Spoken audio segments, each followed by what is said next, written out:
Well, happy Saturday, Dogs fans. It is another game day here in Athens, and we're tracking some rain that might have an impact on the later portion of the game.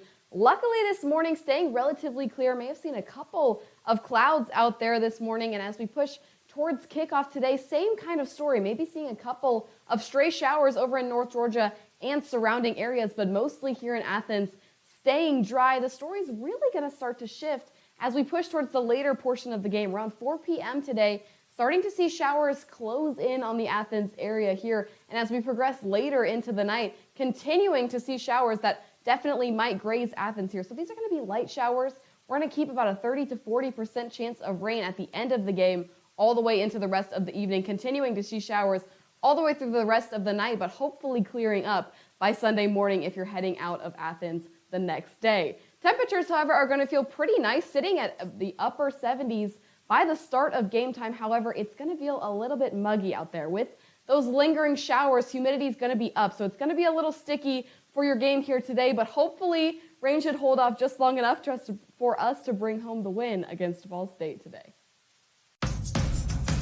Over the last 190 years, a lot has changed. But at Yuengling, America's oldest brewery, we're still focused on one thing: brewing darn good beer. Yuengling, the oldest brewery in America.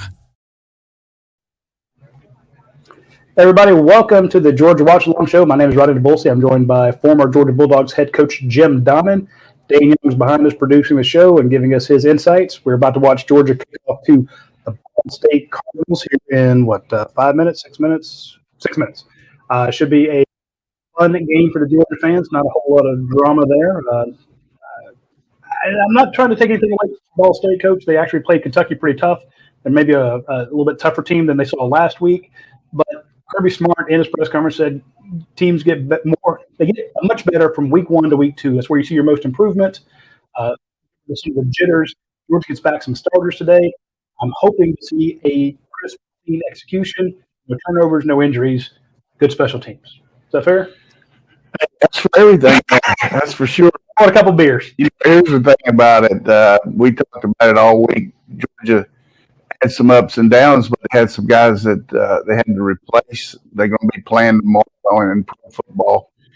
Getting Rosemy back, I think it looks like Jim Mays reported that McConkey's not dressed out. So getting him back, getting Milton healthy, along with Edwards, I think is going to help our running game, our play action.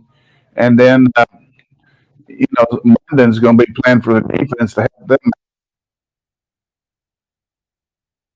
A bad case of Ball State getting Georgia on the rebound a little bit, because some of the things that happened last week, I don't think will happen. The misunderstanding between receiver, quarterback, whatever it might be. But yeah, I'm not real good at predicting what's going to happen. But I think you'll see a very efficient team today that's motivated and getting ready to go in the conference play next week, and should be fun to watch. I mean, the biggest thing you always talk about is the fans are here to watch Georgia. Let's see Georgia play, and we can't anything about the fact that Ball State's the opponent.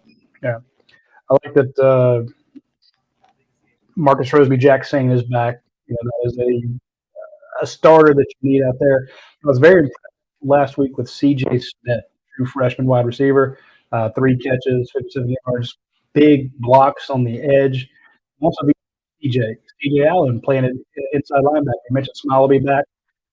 I'm glad Smile's back. That's an All-American player. Let's call him what he is. He's really good. But watching C.J. Allen last week is really fun. And A.J. Harris, another one of the guys with the initials. There are a lot of initial guys up there playing a cornerback.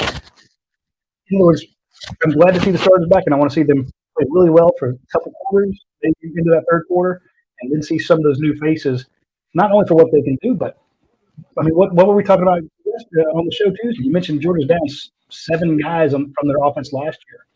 All these guys getting experience pays off so much more in the end. Other guys that can come in because there'll be other injuries other times, but I'm loving the fact that I wish Georgia played Oklahoma today. I know that's one of the teams you coached. You'd love to see that matchup. For the chance to repeat, this is a great tune-up and experience getter, experience maker, however you want to call it. Yeah, I think the biggest thing about the younger guys is they've had the whole spring practice and the fall camp to go against the number one offense, number one defense, and you saw, probably more freshmen playing last week than you normally do, particularly CJ getting in there at linebacker.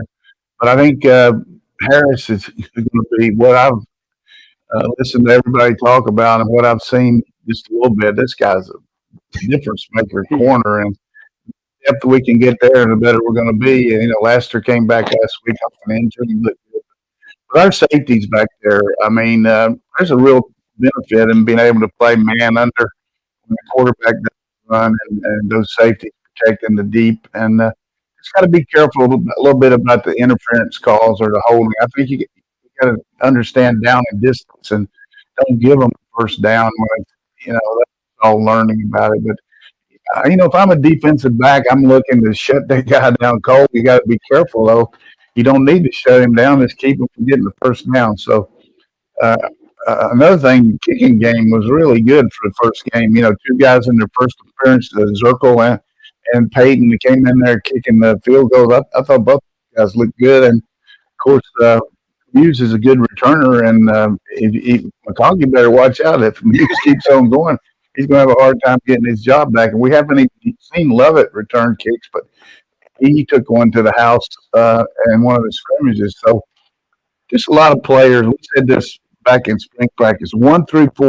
What I mean by that, you got 22 guys on offense, 22 guys on defense on your two deep.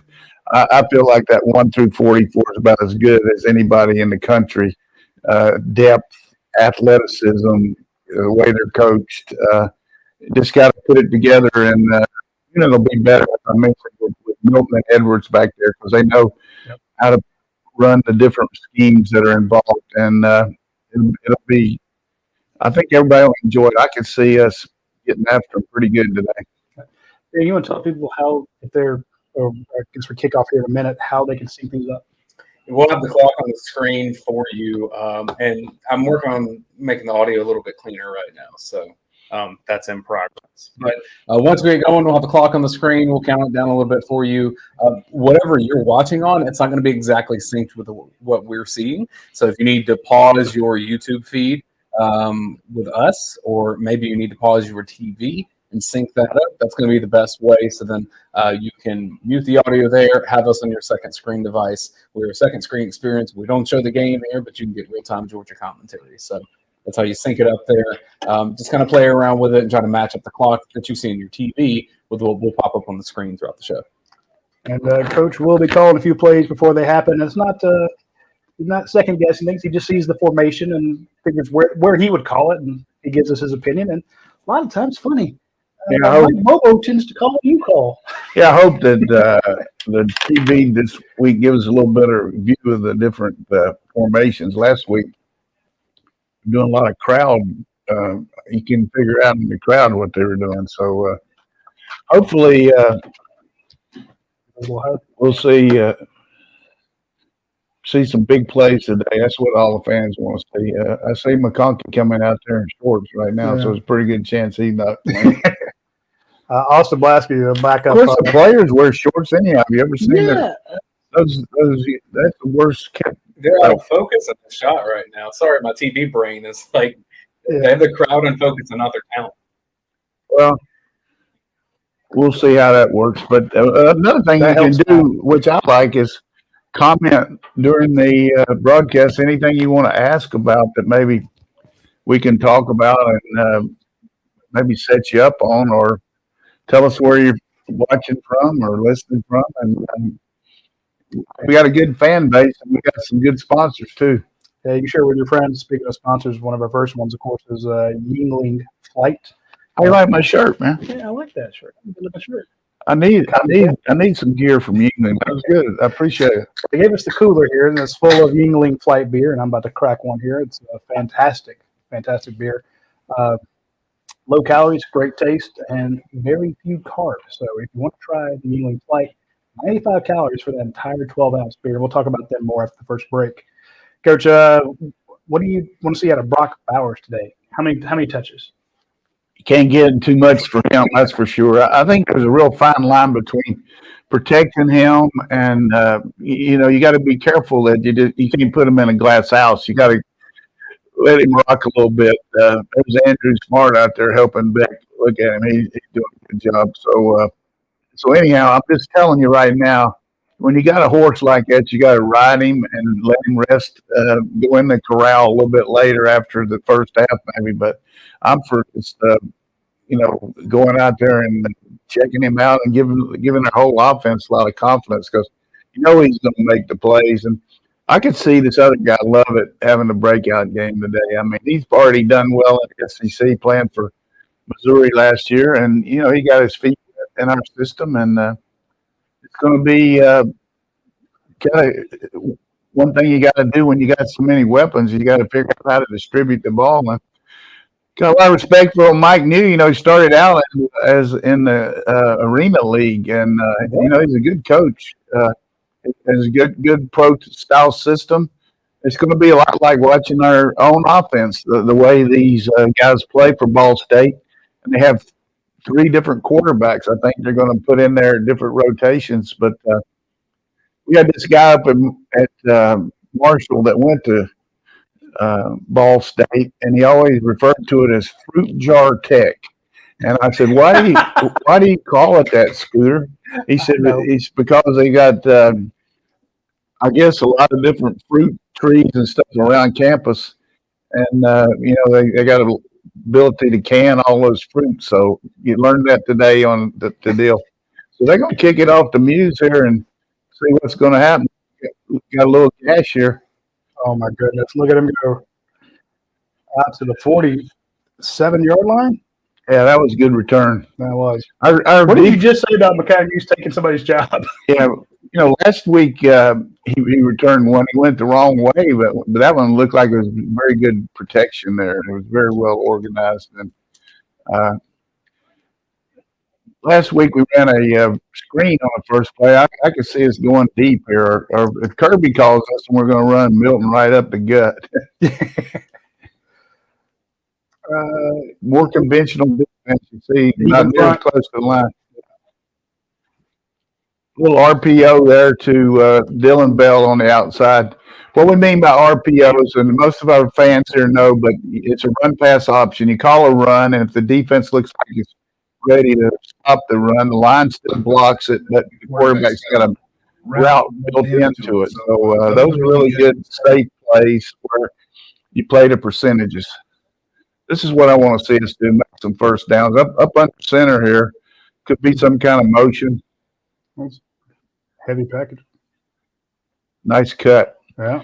There's a good little variance there when you fake it to Bowers. Everybody that's definitely watching for him, and Milton made a nice cut here. I like going fast here. Today we got Van Pran wearing the 77 number. Nice cut. My second nice cut. For the fans there, last week we had Truss wearing, and this week in honor of Devin Willett, they're letting Cedric Van Pran, the center, wear the 77. Might get our first look at Edwards in for Milton here. It was a nice back-to-back run for him. Brock Bowers in the backfield.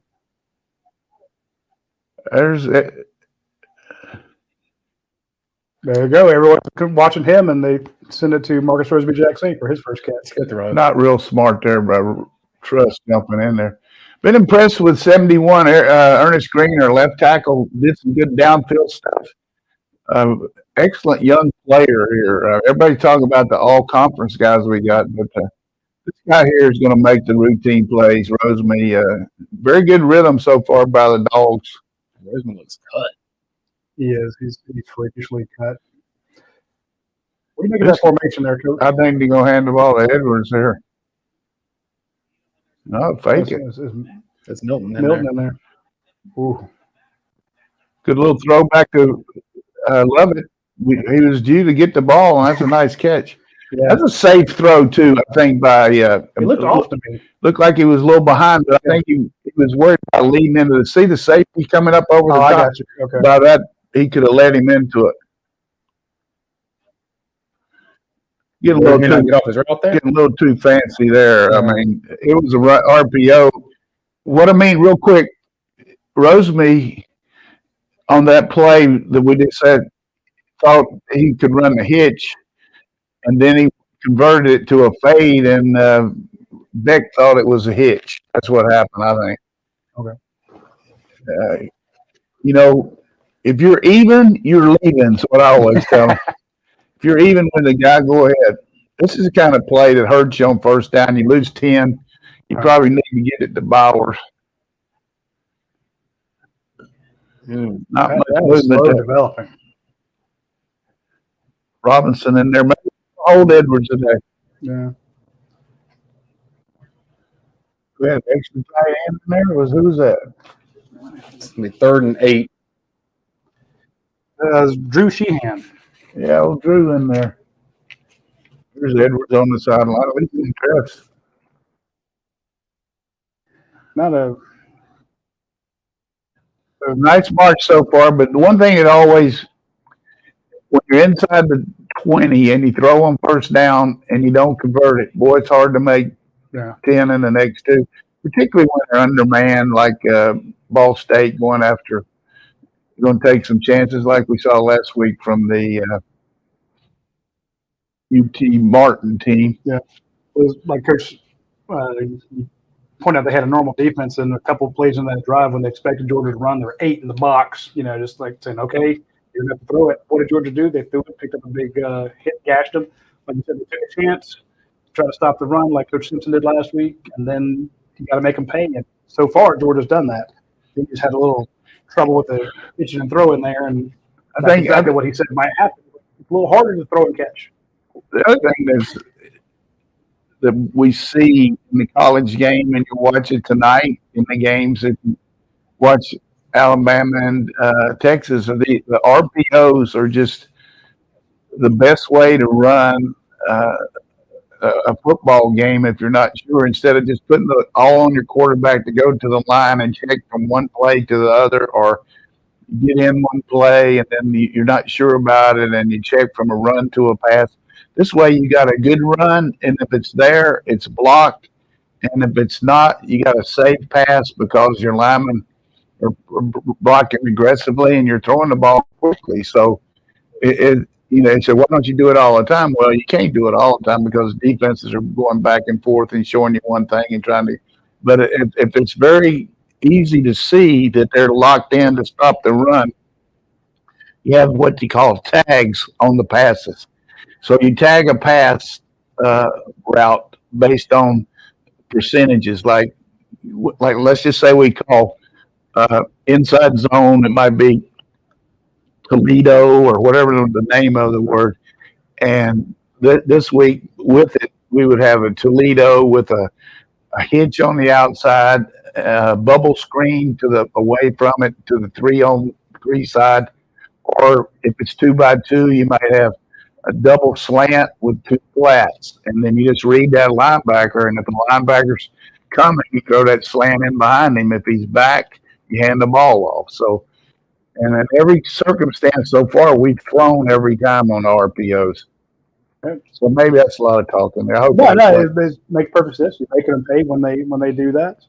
But I like having the different tags each week based on their coverage. If they're more press, which that means up in their face, then you're going to tag it with some slants, some fades. If they're more zone behind it, then you're going to throw the hitch, the quick play like we threw the bell, the first one, the second one that we hit to Rosemy, that they were off of us. Do you think that last one there to Rosemy was a tag? Well, it was, but it was a poor communication between the quarterback and the receiver, because, and you always hate for them to say, well, I thought this and I thought that, which that happened to us last week. Exactly. Lovett was breaking in, and he didn't keep going. He kept going and Beck threw it where he thought he was going to stop. So, all right. Back, it's 12:03, 12:02. probably going to go to the flag route here. Brock Bowers in the end zone. Oh, a little keeper. Oh, and he fumbled it. Georgia recovers. He had the ball in the wrong arm. Yep. That's a good decision to go on and run because they covered it. But watch him carry the ball in his right arm here. You need to carry it in your outside arm. You guys playing little league football. Great play there by Milton. He didn't recover it like you'd like to. Bounced right on it. But you want to curl up like the fetal position. So good drive. A series of unfortunate events right there at the little limit stick that's going on there with the little bit of our inexecute. We didn't execute more than what they did to stop us. But see the unbalanced line here one side more, so the ball's not on the hash, and he missed it.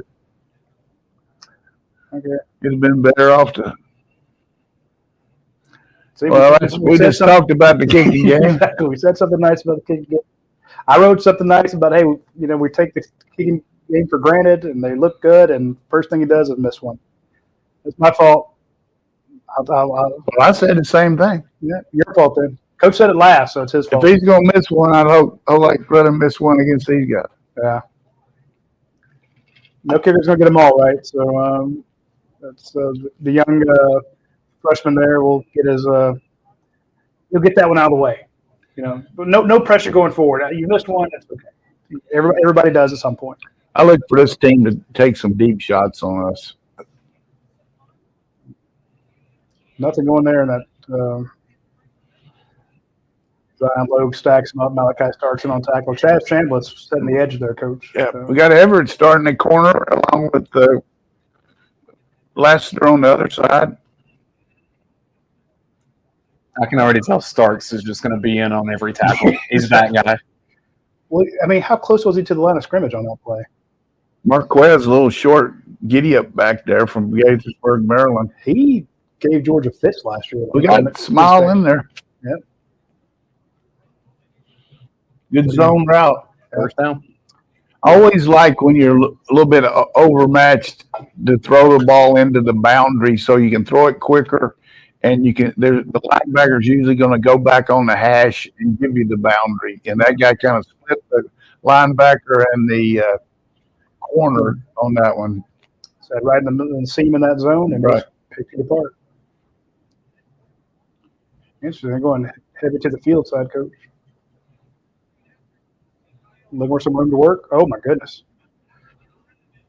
What did you just say? I think Malachi Starks is going to be in on every play. Yep. Who was pressuring him? Who zipped through there? We have to hear about the high school. This guy's from California. I get it. But that Marquez Cooper kid came in with Kent State last year and played really well against Georgia. So they got a really good running back. He transferred to Ball State. Look, everybody was moving before on that one. Smile Munden with his tracking skills. He got a quick count there, and we were trying to jump. Yeah. Coach, here's a comment from JR Pageant watching. Says we have the best player in college football and didn't even try to get him the ball in the first possession. Talking about Bowers? Yes, sir. They double teamed him on that last play. They were looking at him at the end zone, and they dropped. They put two on him. Yeah, I think we probably could have forced a couple screens or let him run the jet sweep or something. But yeah, so you got Xavier Story. 36. Oof. And we just shy of that first down, I think. Yeah. you guarantee they're going for it here. Would you? Yeah. What do you got to lose? You sneaking it? I don't know if I'd sneak it against us, but you're going to try the hard count. Christian Miller, Jamel Walther on the defensive front up there. Chaz is out there. That's going to be Yeah, May said Christian Miller wasn't dressing. I could have sworn that was Well, maybe I hope it is him. Not wrong with the numbers here. They're going to get a delay a game here. They're not going to be able to run a hard count.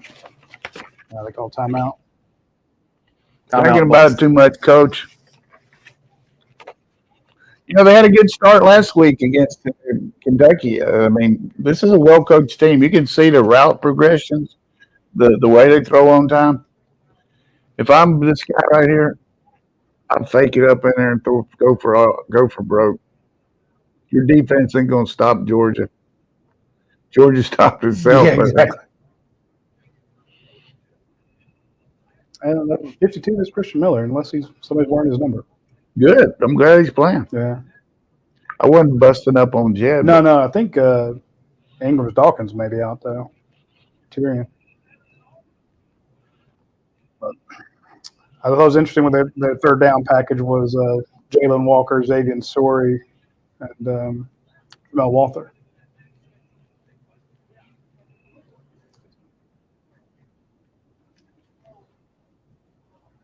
All right, let's see the formation here. This is where you missed Jalen Carter.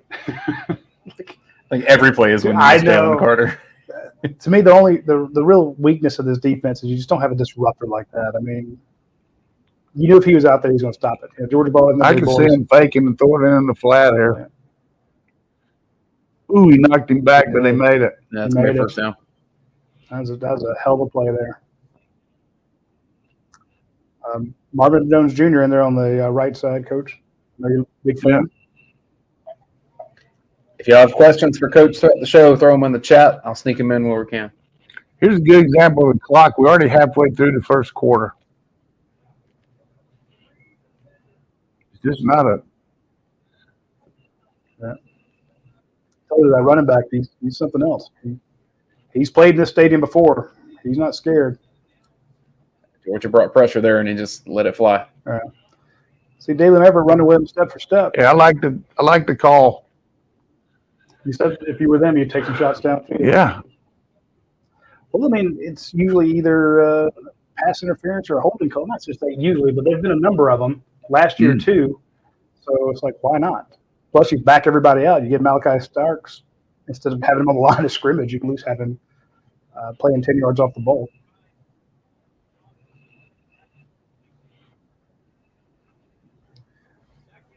There's an RPO. Marvin peeled off of him. Another first down, Ball State. Yeah. Into Georgia territory. Excellent. So the fake got us. Yeah, Marvin Harrison kind of bumped him on the line and released him. And that's exactly where they went to in that scene like you're talking about. Marvin Jones? Yeah. Sori, Miller, Allen. Walther. Got the small defensive line in. You got him there. There, it's a big Brinson. Low yardage. I called out everyone's name but Brinson. Well, they didn't show him. He was covered up by the inside linebacker when they were showing that view from the back. Good job by Brinson there. Look at C.J. Allen washing down there, Coach. Yeah. Tyke Smith had a great game last week. Finishing off there, playing very physical. I love it for Marvin Jones to get some love after that previous play where they kind of got a first down off of him. Now they're feeling it. Look at him bringing everybody. Still on the screen at 64.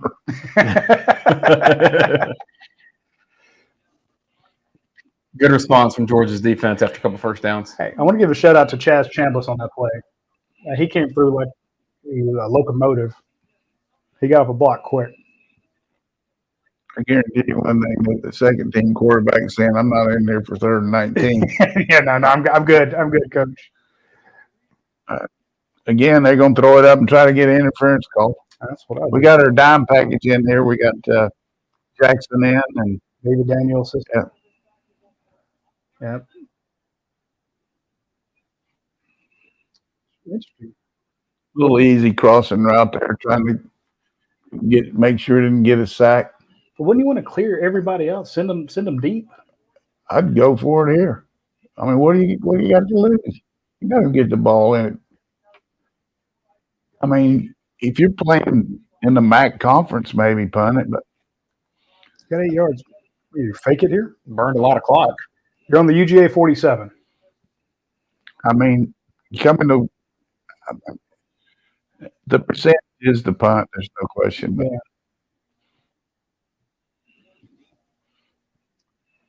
Oh, it's going to the end zone. good fake there, Muse. Yeah. Already 2/3 way gone in the first quarter. Each team's had a drive.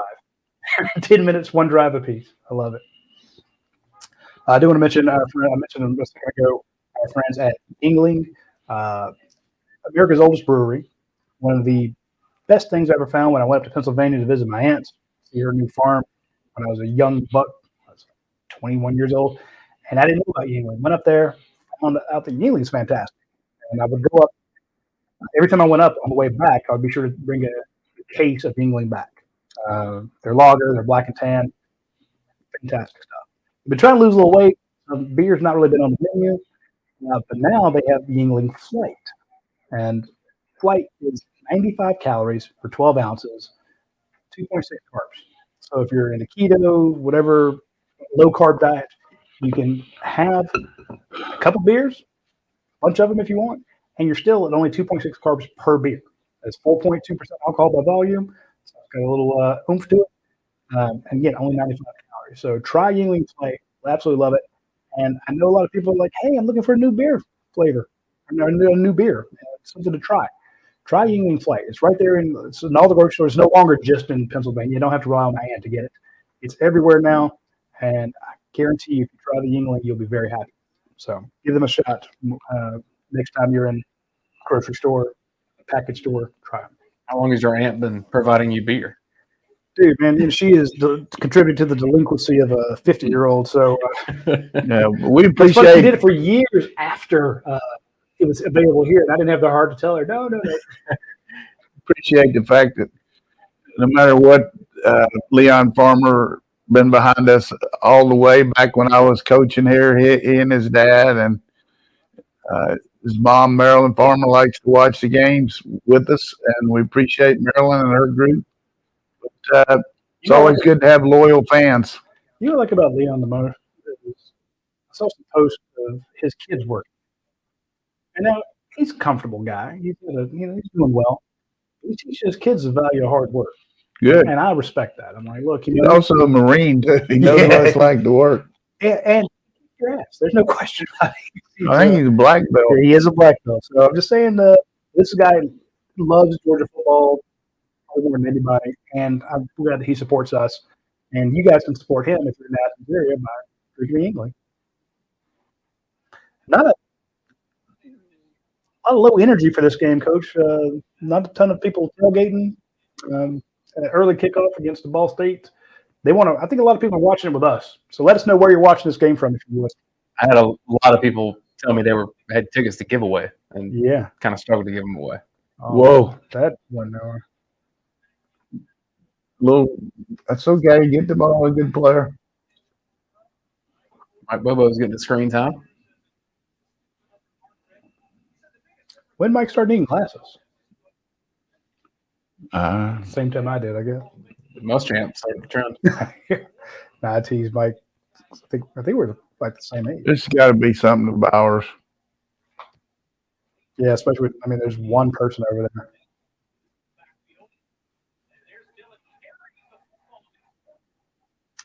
Wow. Ooh, is Dylan Bell straight to it.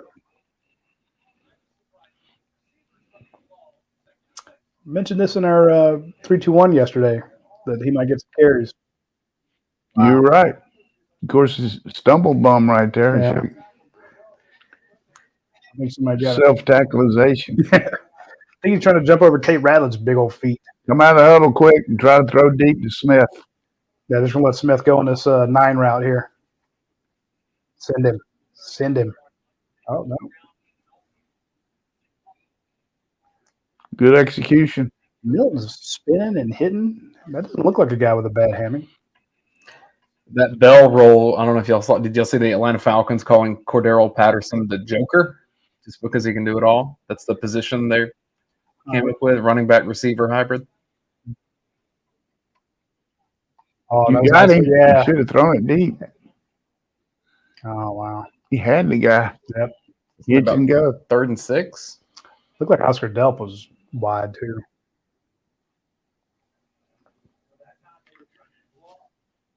Just for morale here, you got to make a first down, boys. It's third and what? 4, 6. Lost 2 there.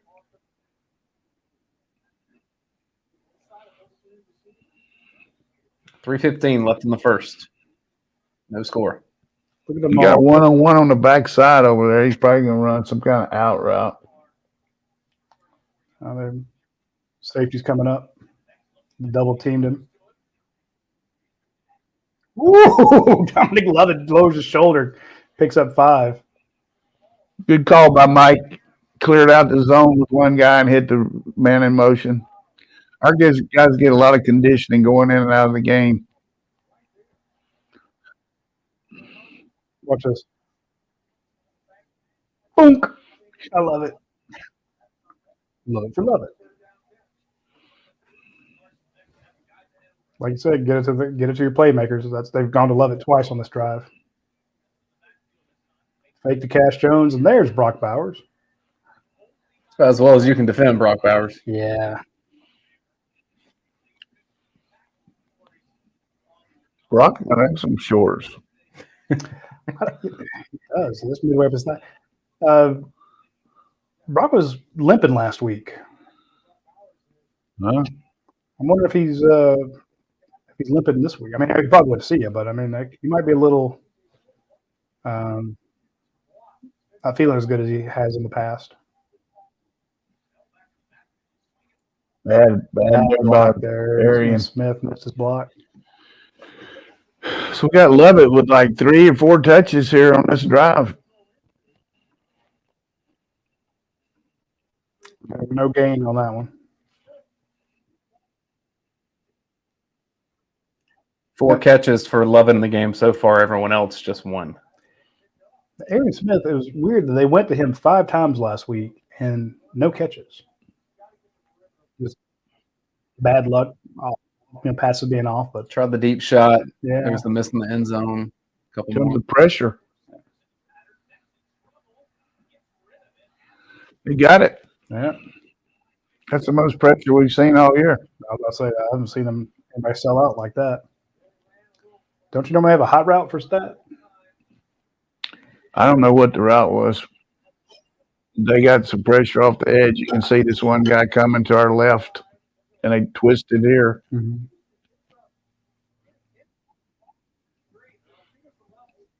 Yeah, Green and Truss.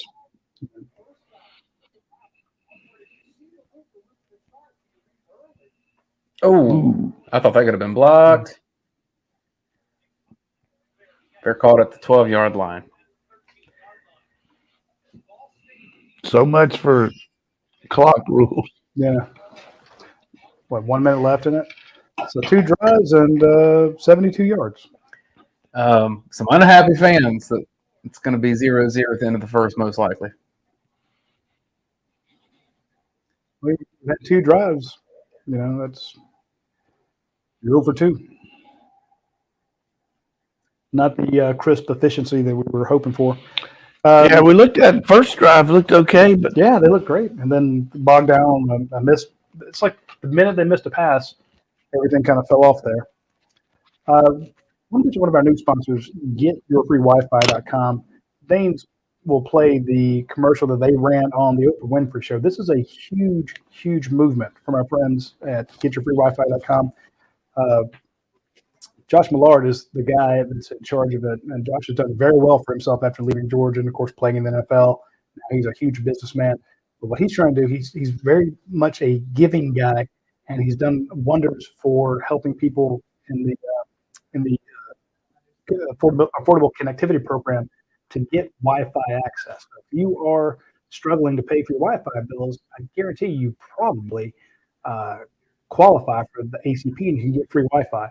Dane's going to run the commercial. Pay attention real quick. Attention all Medicaid beneficiaries. You can now qualify for a free smartphone with unlimited talk, text, and high-speed data. You heard that right. You can now get your smartphone, cell service, and high-speed data absolutely free from a government program called the Affordable Connectivity Program. Just call 800-470-9125 right now to see if you instantly qualify. All callers can qualify based on your income or if you receive assistance from Federal Public Housing, SSI, or even free and reduced price school lunch program. If you or someone in your household is enrolled in Medicaid or any of these government assistance programs, you can now instantly qualify to get free cellular service and high-speed data, plus a free smartphone. Even if you're paying for your plans now with another carrier, you can switch to a free talk, text, and data plan if you qualify. Just call 800-470-9125 to qualify instantly for your free talk, text, and data service, plus a free smartphone. This free program is open and available, so call now to see if you qualify. Don't wait. Call 800-470-9125. 800-470-9125.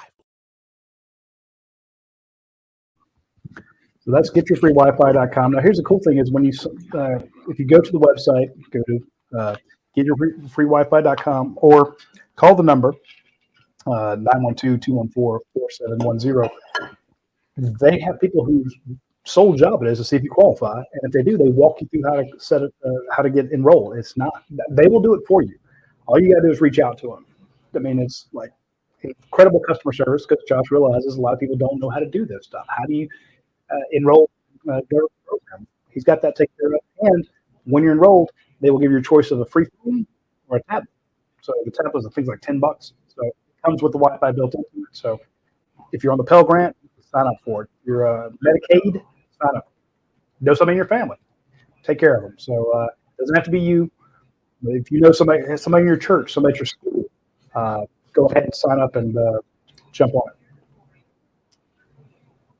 Yeah, it's showing that Ball State played Kentucky pretty tough. They had a little fumble return for 6 there. So 18 first downs. They had kept the ball 38 minutes. Wow. Again, this is a better team than we saw last week. Your offense kind of put a couple drives together. I'd like to see Dejan Edwards out there, really, but that's just Yeah. And Ladd McConkey. I'd love to have both those guys back out there. Ball State takes over 12-yard line, minute left here in the first quarter. No score. Great. They're really hurting us on the weak side in between the linebacker and the corner. I mean, that's 3. I know. That's 3. Yes, sir. Guys got to come out of the game. That's wide open. I always assume when another quarterback comes in that this is about to be a running play. Look at all those cut blocks, Coach.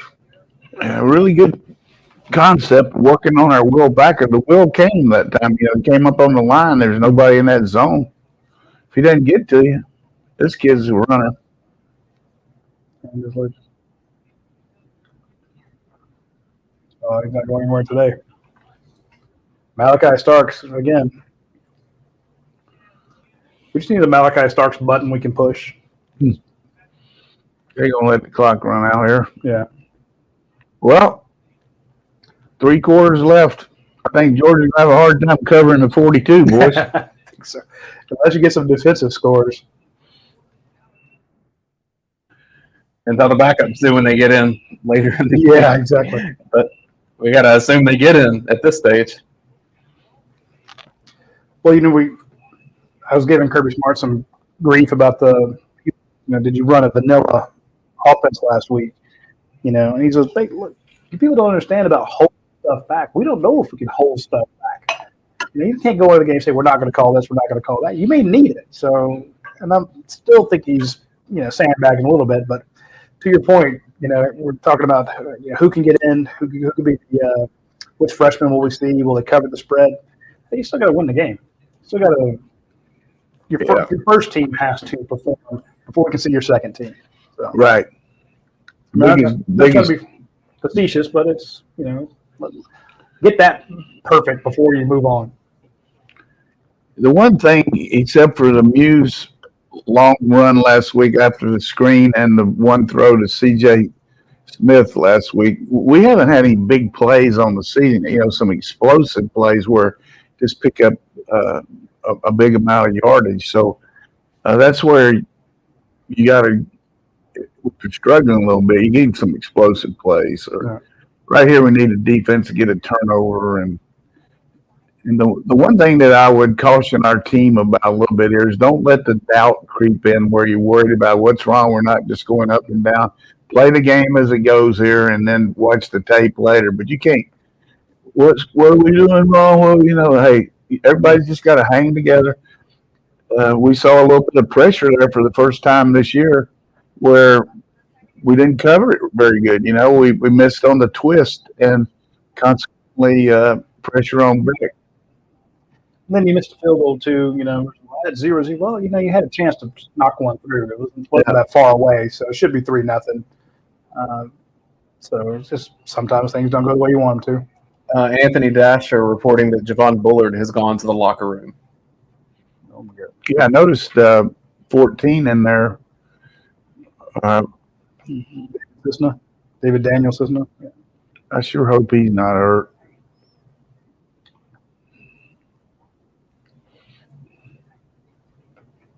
And that would scare the hell out of me. Halfway through the first quarter, James Madison 14, Virginia 7. Virginia's down, man.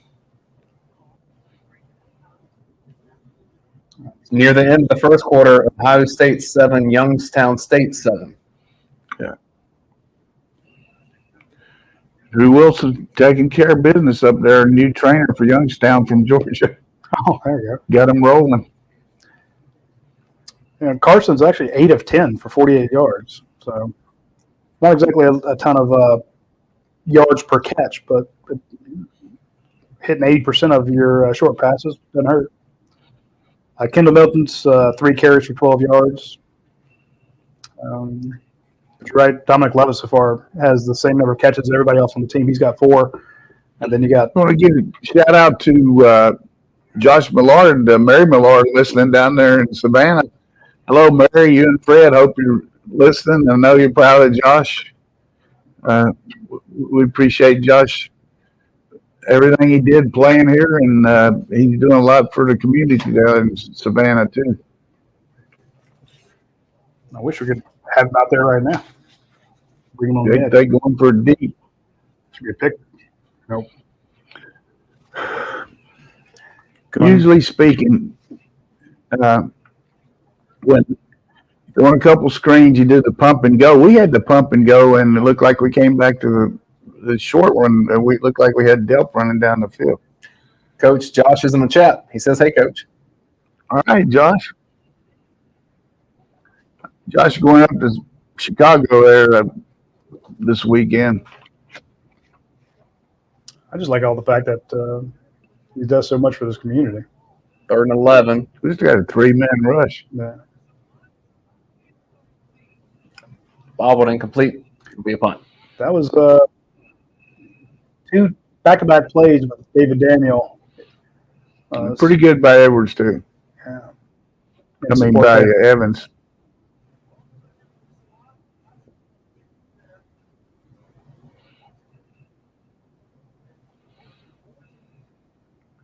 Walker almost got him. You're impressed with their style, though. I mean, this team knows what they're doing. They just. All right, Muse. Maybe you can take one to the house.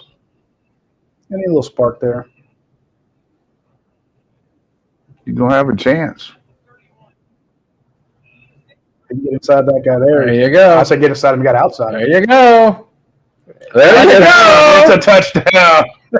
Watch for flags. MVP of the team. So what did I say? All right, we got to get a counter in there. Hey, everybody, if you appreciate Coach doing that, use that little tip function. Send Coach $1. No, I'm just glad. The kid can get. I mean, this kid. Look how they love this kid. His speed there. Show the first part of this on the return. The thing that I like was just the way he sped outside there. A lot of guys just kind of juke around. He knew where the wall was and he had to get there. And he accelerated to the wall, and then one-on-one, he's hard to tackle now. I mean, he's He'll make you miss. There was a guy that had an angle on him and was taking him towards the sideline, and I said, if he gets inside this guy, he beat that guy to the outside. He's so damn fast. And had the angle, should have made the tackle. Player favorite too. Oh, yeah. I mean, we got to interview him this week. No, again, like I said, he looks 37 years old. He's 5'8". We got to interview him earlier this week. He had 2 very small offers, but he said he loves Georgia and wanted to come here. His dream come true. And now this guy is absolutely just killing it for Georgia. I hope they'll replay the speed part of it. Yeah. 2 touchdowns in 2 weeks. Watch how hard he runs to the outside and forces it. Makes the guy miss. So watch this guy come in here, and he kills him to the inside. Ooh, 18, almost a bad block there. Smart move by Washington there. Jalen Walker with the whoop, but not me. Tyke Smith was getting an earful from Kirby. That's a good block there. Weekly tweet about special teams. Well, any way you look at it, we've had 1 missed field goal and a long return. Special teams matter. Well, he had a good kickoff return, too. He did, yeah. Got him out to the 47. He's got how many return yards this kid have? Find out for you in just a second. You have to think that McConkey might not be returning in kicks right now. Yeah, so he had 47 kick return yards and 69 punt return yards. I'm no genius, but that's 116 yards. 10 first downs. 11. Kick it out of the end zone. That boy, Zerk. You know, football's a game of momentum and morale and everything, and got to be a little disgusting for Ball State playing so good to their defense and then all of a sudden giving up a special teams touchdown. And I just hope the dam breaks open here now and just a couple turnovers and everybody relax and get into it. You know, the offense looked better than they did the first quarter last week. I thought they just didn't capitalize. But look, it all changed after that one pass to Marcus Rosemary. That one didn't work. I should have predicted this. Our defense needed a rest. Who is 28? That's one I don't know off the top of my head. Actually, he's a designated tramp guy. Yeah, there's not a 28 on the roster. The printed one I have. Well, we've seen this before. 27 is Chris Peel. The defense has been in there, and so we got a commercial here, Roddy. Let's take advantage of it. Now that they gave someone a little bit, I will mention the other company that Josh Millard has. He's a member of it. And, it is something that's really fascinating to me. It's called Better Life Science. Okay? And it's basically a test that you go to mybls.com, you sign up for the test, and it is an allergy test. You do a little prick, send it to them in the mailer. You hit a little code, you register your sample, you send it to them, and then they knock out this test. Now, Better Life Science was the first company to find COVID in the state of Georgia because they started gearing up making COVID tests long before anybody else did. So when everybody was panicking trying to find these tests, all the hospitals and such were getting them from Better Life Science. Now they've moved on into allergy testings, and you send it in, and when the allergy test comes back, they test for hundreds of things. They tested, like my test had 295 tests. They tested for pollen, they tested for mice, they tested for plant-based food, insects and venoms, microorganisms, animal-derived food, the epithelial tissues of animals, others. You got a kid here, too, to show them what it looks like, right? I just did. Fungus, spores, yeast, milk, eggs, fish, seafood, meats, legumes, grains, spices, fruits, vegetables, nuts, seeds. The only thing that I tested, this was a low-level one, and again, it's one sheet, has everything. And then when you see that you registered somewhere, you go back into the rest of it, and you find out exactly what it is. And they list all 295 items here. So I'm fine with lobster. I'm fine with shrimp. I'm good with herring and Thornback rays. I can eat clams.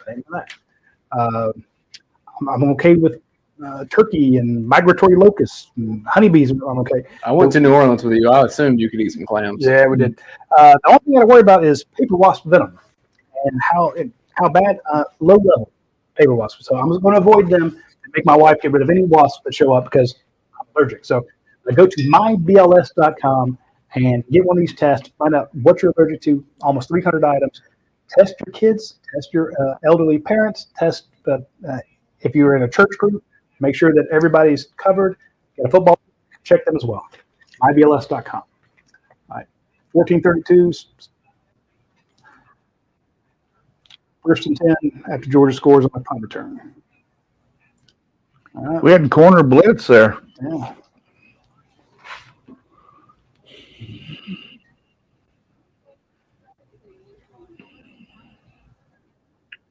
Taki's out. I wonder if we got Aguero in at 8. Is he in? Alyssa Lang is saying that Javon Bullard is out of the game for now with a left ankle injury. That's not good. 2nd and 10 for the Cardinals. Uh-oh. We might have a holding there or a face mask. I hope it's holding. Was that just a busted play? Yeah. The guy saw all the people coming and said, don't give it to me.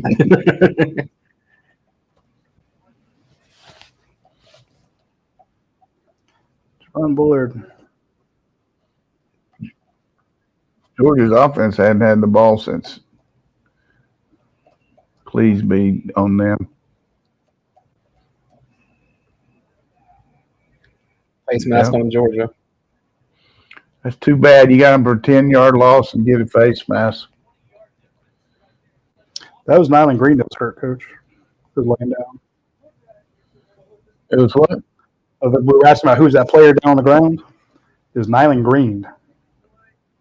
Yep. Was that Miller they got in there? That's what it looked like. It was Nyland Green on the kickoff? Yeah, the guy that was on the ground cramping up. That's why I was like, I thought he's number 1. He is, but I think that he had to wear a different number 1 because of special teams, maybe. And he was 120. I couldn't figure out who that was. So.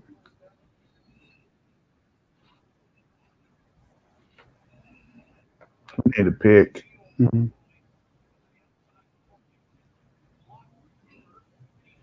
Oof. Good hit, David Daniels. David is not the biggest guy, but he's not shy of contact. You know, every year there are players that they've kind of hung around the program for a while and then they make such a meaningful impact. The Robert Beals of the world. David Daniels kind of one of those guys. Come on, Taki.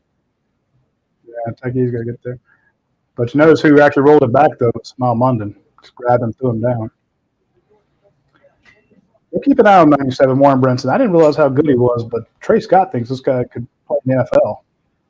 You just said how good he was. He jumped outside, but He got back. He said what he's talking about. Man, missed tackles. Starks. Good job by Rothbauer to maintain his gap there, though.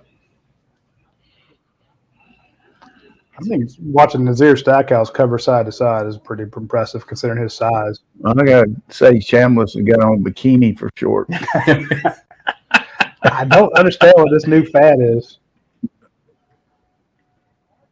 You know, how can you not call a penalty there, official? I mean, the guys in they weren't set either. He touched him. You can tell them it was okay. It's okay. 3rd and 2. They brought CJ out up the middle. All right, Malachi starts doing Malachi things. Coach said, got a pick. Malachi Starks for Heisman. I mean, through a game and a quarter, 2 best players on this team are Malachi Starks and Mekhi Muse. I wouldn't say that over Bauer. I'm the most visible. How about that? Yeah. I'm not saying he baited him into that, but he was sitting back there in the middle on that hash, just waiting to see what developed. And then he closed on it in a heartbeat. So if you're that deep safety and you see a guy coming down on that and you're in support, you move over immediately, or how long do you stay on that hash? You mean for run support or pass? No, pass support. He was deep. You always say if you're playing too deep, you're as deep as the deepest receiver. Okay. So as long as you're deeper than them, then you can come off the hash and go for it. But if he's still running, you got to stay there. And then the longer the ball's in there, the better angle you got to go for it. So stay as deep as the deepest guy. And the corner got to sink a little bit there, which helped slow the guy down. You know, there's a void. And if you just pretend that there's three deep, there's a deep outside, a deep middle, and a deep third. When you're three deep, you're in the middle. But when you're two deep, you're on each hash, and the area in between the flat and the hash is where they try to throw the ball. Right. But if you throw it, the deeper you throw it, the easier it is for the safety to come out. He should have thrown it in the void area there, Right. like 18 to 20 yards. But I think he thought he had bump and run coverage, and he could throw it the fade to him, but he didn't see the safety. No. But our team does a tremendous job of mixing up the underneath coverage. We either play too deep with man under, each one of the five guys under play man-to-man on the five receivers, or we play zone. So if you play zone, then you got to throw the ball in the holes. But if you play man-to-man, they try to hit crossing routes and stuff like that. But a fade is hard to hit on man-to-man because you got that safety. First of all, you're jamming the guy all the way, and then the safety. But they were made like we were in too deep zone that time. I'll say they were hitting that zone in the in between the linebackers. And then they decided to go a little bit deeper. It's like, hey, let's pick this apart. But with Malachi just backpedaling and waiting for the ball to go off, he just killed it. I think we always wanted to be a doctor, but we didn't have enough patience. I think we're going to go with a deep ball here on first down. They've made a change on the offensive line. Dylan Fairchild's in at left guard. In for trust. This is the third offensive possession? Maybe fourth. Well, you had the punt that he took back to the house, so I guess that's kind of a possession. It's a special team play. Well, but you got Robinson in there.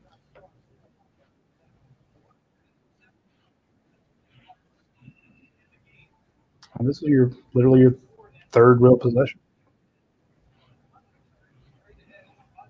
Not very good run there. See Ball State people jumping on the pile. Yeah, they're gonna have to do something about that. I don't know what that helps necessarily, but it doesn't. But it was always fun when I did it. So obviously we're not going to play Edwards today, more than likely. Hopefully he's going to be in. Cash out there now. Oscar Delp in the on the hash. Got one-on-one to back into the boundary there. Yep, that's exactly what they did. Here's your catch to Arian Smith. Face mask. Good call, Coach. And what made you think that they're going right there besides the one-on-one? Just because they're so worried about this guy going deep. You got that. Here's the deal right now. Let's go throw it up there in the end zone. See if somebody catch it, Mike. Hey, Mike, throw the 9 out to one of these guys. Hey, where you play? Did you always call it the 9, or did you call it the go, or did you call it a? Depends on whether you number the routes or name them.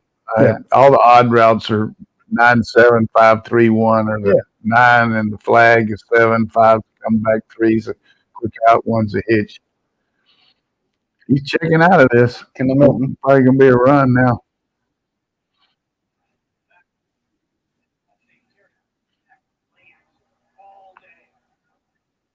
There's a deep shot. Arian. Good job, Matt. I knew you got my text. Good job. Arian's on fire. You got 2 in a row here. Yeah. Nice release there by Beck. Good poise. Yeah. That's what you wanted to see. Settle down. They took Aaron out. He's like, Coach, I'm good. I'm a track star. I can't keep Already running all got day. 2 catches. Let me get another one. Yeah, but come on, let me finish this drive off. That's the longest completion of the season. All right, they got It's longer than the 54-yard one. Brock Bowers out wide. They Well- got to go to Brock. Through the air. You're right. You're Looking right. right at him. Ford made a good play there. Took Yeah. it out of his breadbasket. He stared Brock down the whole time. That's exactly where they were going. He's like, hey, we got 1-on-1. And I do it too. Like, hell, you almost had it. Before he's turned, I was on him the whole way. I kid. He's put that on whatever tape he's going to That one there, instead of throwing the fade, he wasn't far enough past the guy, so he threw the back shoulder there. Yeah. This is some kind of flat route here. Going to. Oh, There's a good job by the safety support. Yeah. We blocked everybody on the team, but you don't have anybody on 23. no.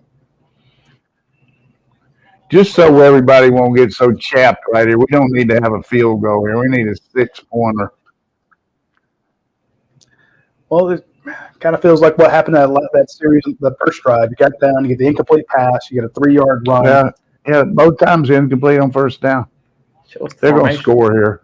They are going. I hope we don't miss it. Lovett's got this guy if he throws it to him. Oh, Marcus Roseby-Jack saying just uncovered. Really good release by Beck right there. I mean, Yeah. Okay, watch the attention that Bowers gets on this. Did I miss it, or was anybody covering Marcus Roseby-Jackson? He cut underneath where It didn't look like there's. Bowers attracted attention. Yeah. Hey, we got to see how the tubas are going. So we don't need to see the play. I hate when they do this crap. Hit your replay button, back it up.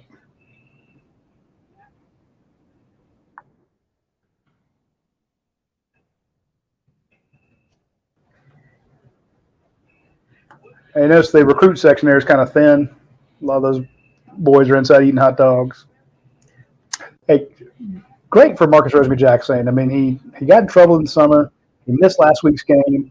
And Kirby Smart earlier this week said this guy loves to practice. He loves to play. And he said that when he goes out to practice day, it's going to be like the Super Bowl for him. Look at that, nobody. They just completely forgot it. But you're right, they're doubling up. You had the safety and the corner going with Brock Bowers. But it was a Super Bowl for him. He went out and practiced. He played hard. Gets the touchdown. So when we got to interview him, Coach, he talked about that punishment that he had, his mess up. He said, that was my fault, and he took it like a man. So he should. That was pretty dumb. Yeah, it was. But you don't want to hear it was somebody else's fault, blah, blah, blah. He's like, that's on me. So that little possession there, at the end of the season, it's not going to feel consequential. But just in terms of getting the team hyped up, getting them to kind of feel the juice a little bit. But also going downfield, Yeah. just they have not thrown the ball deep hardly at all. Back those guys out of there. Now all of a sudden you're worried about it. You got Aaron Smith, so you got Dominic Lovett, you got C.J. Smith who can fly. You've got the wheels to attack them downfield. Do so. Anyway, Carson Beck right now stands at 11-14 for 105 yards, 1 touchdown. Looking at a 79% completion rate. That's not too bad. But Georgia only has 30 yards rushing. They haven't really been able to open up the run game, but 100 yards passing, 105. So Mike's throwing the ball. I know people don't like to hear that, but he's going to commit to staying balanced too. Though, I don't expect Georgia to just start throwing at like a 75% clip or anything. Well, at the same time, if they're going to load up the box like that, you make them pay. So it's good to see. Well, real quick, I want to mention my friends at Athens Ford. They've also been a sponsor from the first time we started the show. And Athens Ford is located, west side of Athens. If you're coming in on Atlanta Highway, you can't miss. Huge lot, tons of cars, 600 to 700 cars out on the lot. Always good deals going on out there. They had a huge Labor Day sale, but they also have specials going on now. So if you did on Labor Day, it's up there right now. What we don't mention very often, and we try to do this on Tuesday, was they actually have people are like, I need to sell my car and go out to Carvana or CarMax or something like that. Go by Athens Ford. give you a fantastic deal. They will give you a quote. And here's the thing: you can start online. You tell them, give them the VIN number, you give them the year, the condition, and stuff like that. Trim package, and they will tell you what it's worth. And then when you drive it out there and look at it and say, okay, yeah, everything you said is correct. Here's your trading value. So if you want to trade it in, you can also do that. But you just got a car, if you want to get a value on. And you won't get the computer. You get people talking to you. Yeah, like the actual. You don't get a hold out there. Salesman or even the general manager, owner, Brian will get up with you. So. They are diehard dog fans. If you went the dog walk today, you saw players and cheerleaders and Harry Dog and all those people delivered by Athens Ford. So huge Georgia fans. Check out Athens Ford when you can. Here's kickoff. Another touchback. 7-9. The best thing that can happen for Georgia is that these guys keep throwing. You'll see they open up the area here and nobody covers Roseby coming underneath. That was good clear out by Bowers there. Hey, shout out to Carson Beck taking his hit. Watch this defensive tackle come in, just bip. There again was an example of a slow play at there by Roseby to see where the coverage was. And then he ran to the grass. Yeah. Still got to see something out of Rod Thomas here. They threw him one time last week, and he had 54 yards on there or something. Yeah, I'm talking about today. Oh, no, I'm just saying that's like the best. No, I'd like to see more than one pass. You only have one. There's so many guys, it's hard to do it. Though. I mean, I guess I'm going to have to call Mike again. I mean, I talked about the kickoff return, the punt return, and that one, but a lot of mouths to feed. I mean, 7 guys have caught passes so far. If we had a prop bet, would it be 10 or more? Ooh. Oski Wally, show me your shorts, show me bikini. You got his bikini on. Chambliss. Oh, my goodness. Hey, get fired up. I like it. Kirby's like, whoa, calm down. Don't run me over. That's the old boomerang play. Hit him in the knee pad and hope that the guy in the bikini catches it. Didn't you just say the best thing they can do is throw the ball? For us. That's what I'm saying. Yeah.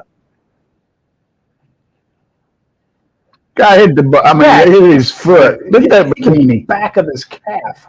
Itsy bitsy, teeny weeny, yellow and white bikini.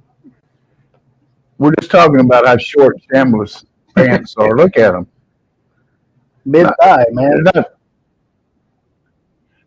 not. But that guy's cut. Look at that. Look at those guns on him. There's going to be some kind of hockey play here, some kind of reverse, or let Bowers touch it once. Look at that big old Jordan Hall. Jesus. Freshman. I know. He's 2 freshmen. They're so tight in these stances. Come on, Oscar. Don't run right at him. The play action is good for us so far. Yeah. Those kids love it. They deserve it. And that is a kid who's well loved on this team. Chaz Chambliss, an absolute workhorse. You want him to get mad at you in the alley. I remember when they took, why are they taking this guy? And I asked, I said, he's a lunch pail guy. The star of the weight room, the classroom, and you got to have these guys that hype your team up. What a difference 5 minutes in a football game makes, right? Yep. Think about where this was at the end of the first quarter. Good. Woo, Dylan Bell going to the house. 2 touches. Roddy looked pretty good there, boy. Like the security guard flexing back there. I like that little quick move there by DB. What do you say his nickname was? Rebel We Go. His grandfather was one of the first African-American football players at Mississippi State. And they used to say, give him hell, Robert Bell. And because those guys were bad. This little quick move here now. What's a wide receiver? Yeah. Not anymore. Oh, look at that ankle breaker. We need an ankle breaker. I need that GIF. I got you, bro. Yeah, give me that. I think Georgia has enough receivers. Dylan Bell may be getting more of those reps like that. Well, Coach, this is what I wrote this week, to toot my own horn a little bit. So No, we ain't got time. Let's yeah, get you to it. got time. We got time for this one. I mentioned, like Cash Jones, DeAndre Swift, all the running backs that Georgia loves to throw to, James Cook. Like, they take a running back and they throw Kenny him a lot. McIntosh. Kenny McIntosh. Why not take a receiver and hand him the ball? You just make that – it could go either way. And this was a guy who was recruited by a lot of teams as a running back. And Georgia's like, we want you as a wide receiver. But he had 1,700 yards as a running back. So it's not like he's going to forget how to run the ball. He looks like a running back. He's 6 I'm foot talking about 180. physically. Yeah, 6 foot 180. You could be up at the Buckeye Nation there, Youngstown State. Penguins right there with them, 14-7. I might have been wrong about this cover. We get one more turnover, it's going to be ugly. Yeah. That ball hit the guy's foot.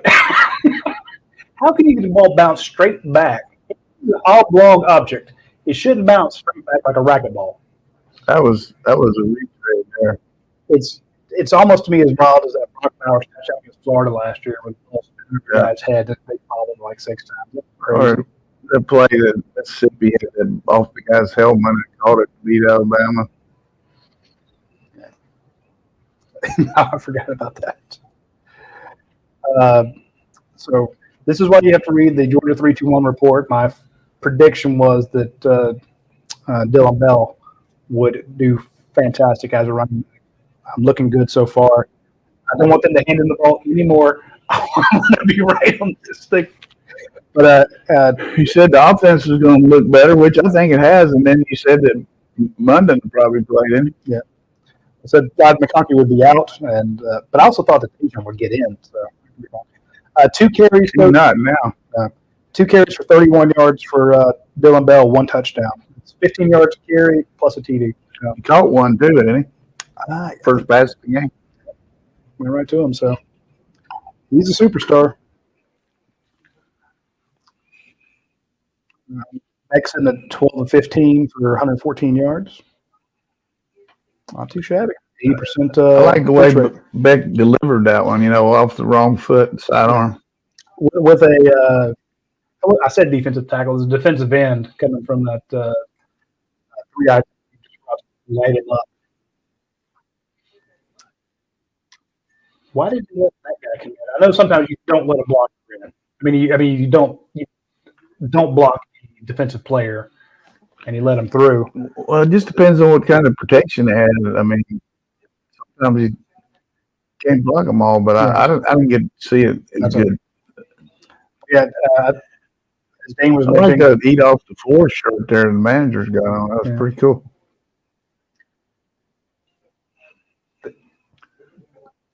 Be playing some music. They're playing some music, and they're all maybe it's a little Meek Mill. I'm not sure, but they're all loving it. They're all very happy to. Like you said, the sideline Dayne has changed.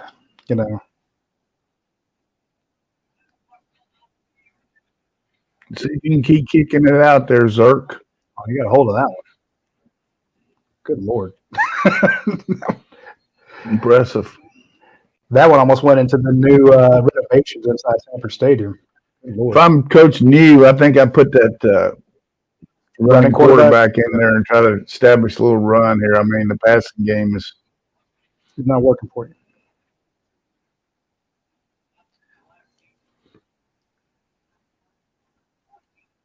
I hope the fans realize how lucky they are to have Glenn Schumann right there and Will Muschamp. Those are guys that could have nice jobs elsewhere. I have nice jobs here. Oh, welcome to my world there. Good hit, baby. Tyke. They got on him about missing that tackle. He came in there with a vengeance there. There's a deal where he brought the star. Yeah. Well, I was wondering why was Dan Jackson flying up from his spot, but he was covering the star. Yeah. I didn't see Tyke zip in there until he killed him. So I'm like, why is Dan running like his hair's on fire?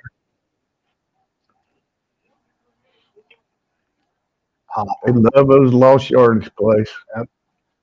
Other than lineman cutting. I don't blame them. Yeah. It's just so funny to see all 4 or 5 linemen laid on the ground and the Georgia guy still standing.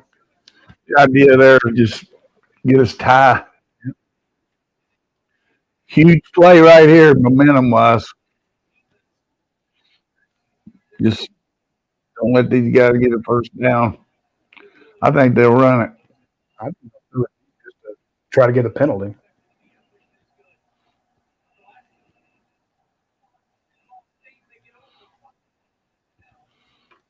Good coverage there, Dalen. Chalk one up to Radi. Uh-oh. Are we going to kick it to 87? No, just kick it out of bounds. Knowing Kirby put Lovett back there just because he doesn't want Muse to get cocky. Yeah. What did he do wrong? He wanted the interception. Oh, okay. Might as well fake it. Yeah. Well, what, you going to kick it to me again? Guy really wants excellence there. Yeah. Fearless. How about that catch? I just imagine him like slipping out the other side of that pile like a Scooby-Doo going in and out the door. He could have been murdered. That's some bad weather up there in Winston-Salem and Raleigh. They've had both those games delayed. When they do these flights over campus nowadays, I have a hard time recognizing the university with all the new buildings. That was the MLC. Oh, I know. I'm just saying it's. I just want to congratulate the Walter Williams High School in Burlington for a class of 63 for their 60th reunion this weekend. I'm staying here to help you guys out. I should have probably gone, but got a big deal tonight. There comes your boy, CJ. That's a sweep to him. Got a lot of different ways to attack here. Yeah, he went all the way across the formation, then came back on a little, what do you call it, yo-yo? Yeah. And on his way back, they gave him the ball. I like to see Bowers just go and fake the quick pitch and throw it to Bowers on a wheel. I'm glad they showed that little video there. Mekhi Muse in there. Still got Bell. Smaller he is than everybody Still else. got Bell back there. Jared Wilson playing right guard. Fake the quick pitch and throw the wheel. Looks like a little straight to Muse. Wow. That was a little bit of RPO there with the screen based deal. You see, he faked the ball to Bell and then ran the.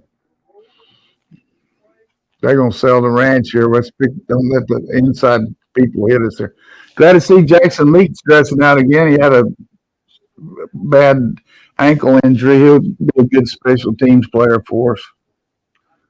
All those guys standing up in there, Coach Mack there saying, Coach, put me in. Have we seen Rala Thompson in the game yet? There's the old Philadelphia. Yeah, Rala was in on that touchdown to Rosemary St. Jack. Okay. Did you see us run the old Philadelphia? Man, that's some old fashioned stuff. Remember right behind looked like Jared Wilson. This is play action deep. He picked up 2 yards on that.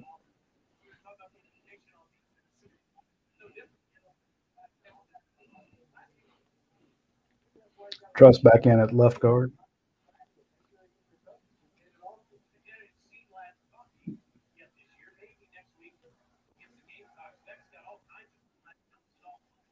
Ooh.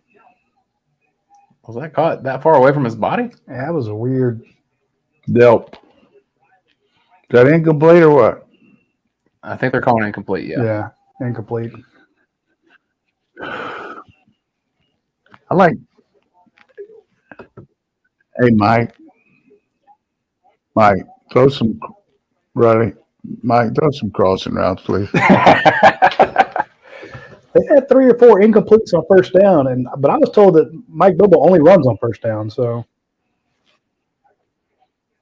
yeah, we're doing a good job. Just Muse is getting distance both ways. Nothing for Kendall Milton. There's too many guys. Getting all the comparisons in the chat now for Dylan Bell. I'm seeing Debo Samuel. I'm seeing Cordero Patterson. All the hybrids. Try Ty Montgomery. Mm-hmm.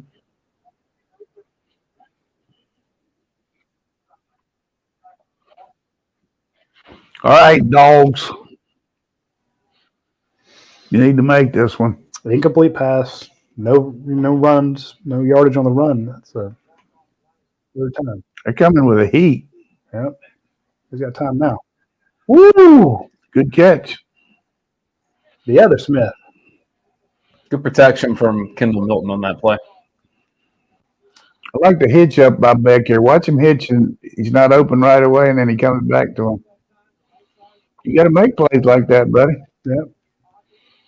We're set up to fake the quick pitch and hit Bowers on the wheel if he's in the game. Still got Delp in there. He's going to line up at running back, coach. Yeah. Maybe he's going to hand it to him. Screen to him. Yep. Oh, Bowers. Firing. You dropped the pass. What's wrong with you? Overrated. Just rushed it a little bit. He did. Well, it was there, wasn't it? It was, and he knows it. He's like, man, I had all the room. It was wide open up that sideline. He'd still be running. Hell, he could head over to Tuscaloosa and line up, play for Texas. He knows he had it.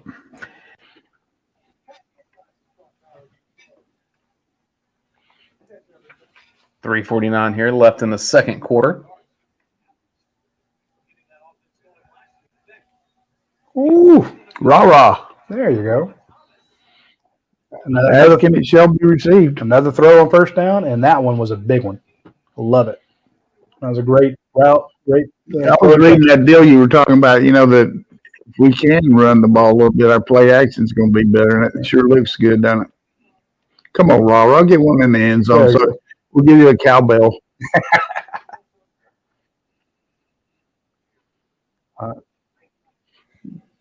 Big change up there. You got tight there on the line, coach. There's that play action. He's got to throw it away. They playing Bowers, man. I mean, that's a whole scout. I mean, I think late hit.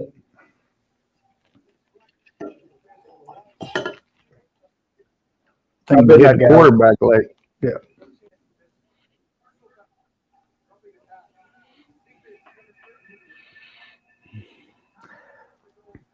Carson's the type of guy, you hit him and make him mad, he's going to punish you. Yeah, you can't drop your head like that. Come on, dude.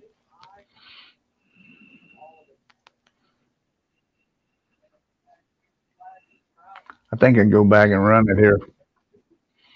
Pound it. First and goal. You want to run it behind Tate Ratledge or behind Tate's not in there.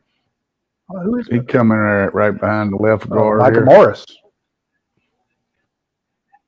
Oh, you called it, coach. You said he'd run it. Xavier Trust grabs him and pulls him forward for another 2 yards. Get up, go fast. Let's go. Yeah. Go fast. They're doing it. Same thing. Mm-hmm. Same play. No, let him. Yeah. Oh, shit. No, That was a terrible play. That was Excuse my language there. Sorry. no. That was no, it's accurate. that was garbage. Come on. What were you trying to do there? Looked like they're trying to catch him without getting set, and we didn't work very good. Yeah. Well, this was the problem they had last week. They got in a little hurry and they got close, and Well, they got everybody on the Yeah. team over there. there's 5 guys over there. Not a very good pitch either. Yeah, I think if it had been a little bit better pitch, he'd have followed Cedric Van Pran on into the end zone. But that was actually a pretty good run not to lose yardage. Yeah. Third and goal.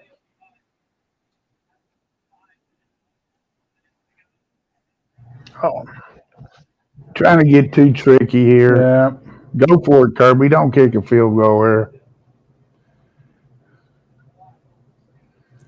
Did Bell drop that? or what? Bell dropped it. Yes, sir. Hit him right in the hands. He's trying to make sure he's going to be a running back. Yeah.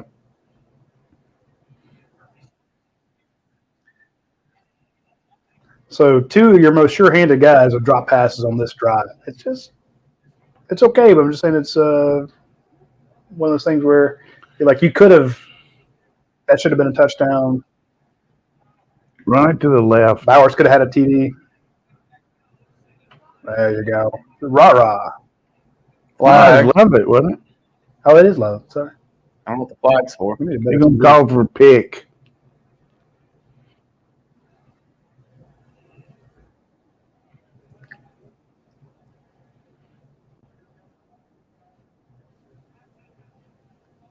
Jesus.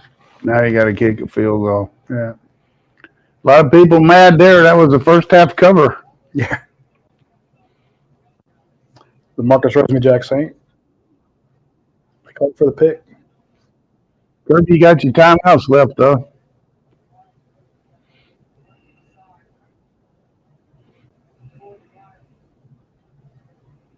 Oh, that's weak. That's weak. The guy was holding him up. That's weak. That's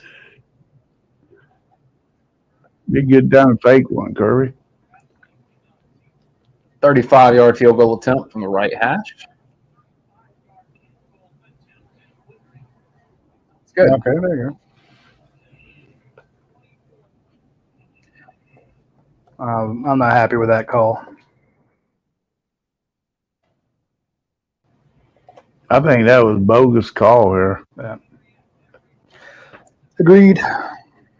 So after a scoreless first quarter, Georgia picks up a punt return, 4 touchdown, 2 offensive touchdowns, and a field goal. He's explaining to that side judge, you can't do this. The guy's holding on to it. Our own Brett Ross says that may be one of the worst offensive pass interference calls I've ever seen. Yeah, I think he's right. That was weak. Hey, but it's refs there. He said he pushed him. Hey, tell him we got 3 timeouts here, Coach. We can use them. Oh, yeah, there you go. Got plenty of time. Georgia with 153 passing yards, 62 rushing yards.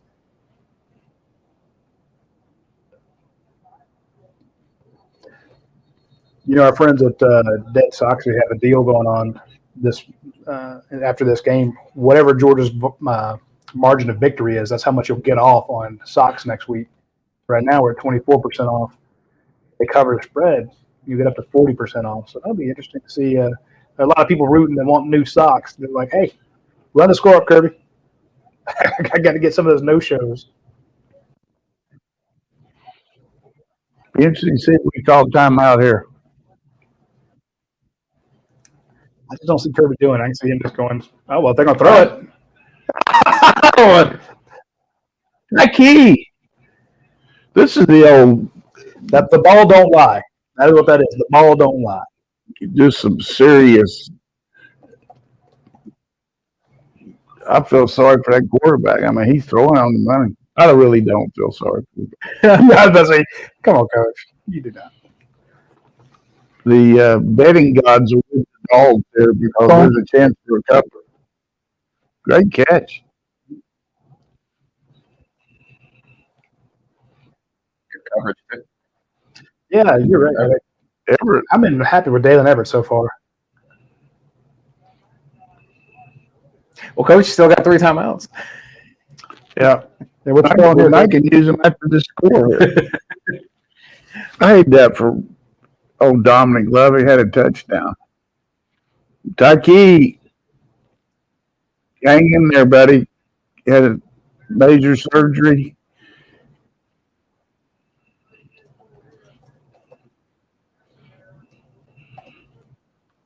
Where's the ball? At 19 or something?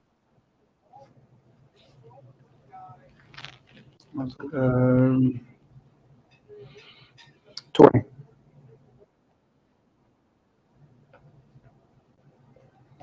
Colorado leads Nebraska 3-0 late in the second quarter. I didn't even know they were playing this week. Did y'all? Is there anything out there? Kirby. Also late in the second quarter. Baylor 10, Utah 3. Florida Gators. Ohio State started to run away from Youngstown, 28-7. Marvin Harrison Jr., 7 catches for 160 yards and 2 touchdowns. He's so good. Hey, I know we're love talking offense, but shout out to Dayne Young. They've been picking on him, and he has made him pay twice. Got Robinson in there now.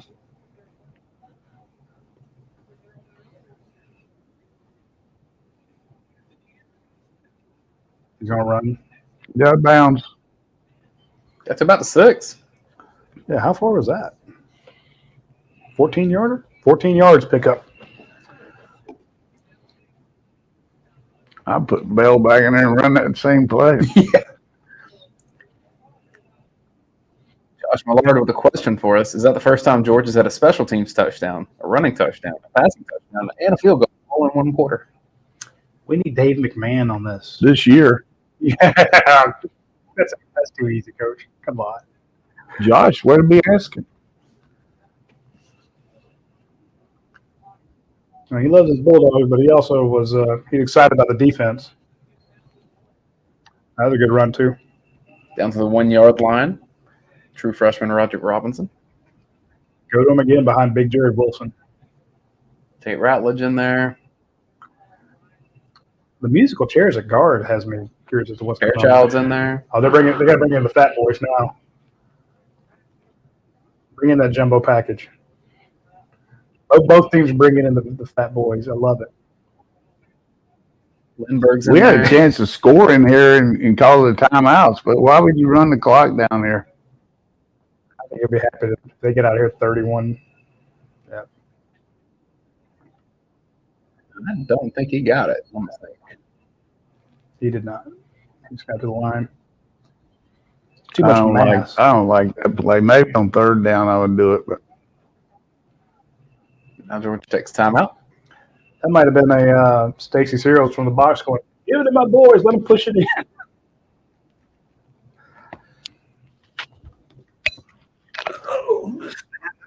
Javon Bullard on crutches on the sideline. Damn. Not what you need to see.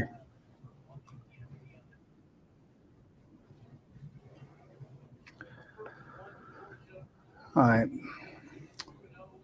Take your seats, everybody. The Redcoats are coming. At halftime, we take a break. We'll pop up the stats sheet and take us a little lunch break here. So we'll be back for the second half. I have a feeling this fourth quarter will be one of those adventuresome coach tells some stories. Story time with Coach Donnan. We're going to find out about all the All right. look at that. He's got that Kendall one. Milton, he goes Yeah. up. That's got to be a touchdown. Yes, touchdown, Kendall Milton. Man, they had the left side of that line so loaded, they just took everybody out. There's no question there. 31 points in a quarter. That's a good response. Shout out to Kendall Milton for a guy who's battled all fall camp trying to Kendall Milton over the top. Yeah. I missed it. heavy line. I was going to say. They were loaded up on the left, and they just let him jump over the top, Coach. Good move. Yeah. And they got good push that time. They had everybody to the goal line. He probably would have needed to jump. So we've had three interceptions. Malachi, Chaz Chambliss, and Tyke Smith. 3 interceptions and a punt returned.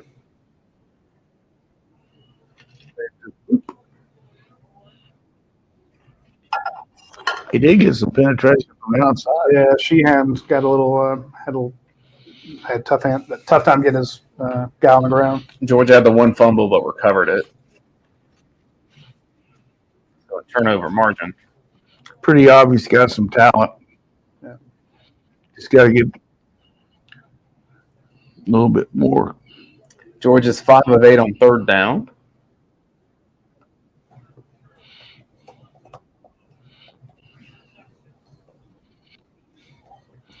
53 passing yards, 82 rushing yards. I think their coach is probably going to fall on the ball here. Yeah. Hey, tell them to throw again, Coach. They're down. They need to throw. I don't think I've ever seen 2 boomerangs like that, except No. maybe in Australia. Well, look, the question is Georgia the team that scores 0 points in the first quarter against Ball State, or the team that scores 31 in a quarter in the second quarter against Ball State? Yeah. They're both. Yeah. Well, it looked good the first quarter. Just stopped themselves a couple of times. But defense is pretty strong. This defense is lights out. But also, some of those were just lucky. Or you just fall on the ball there.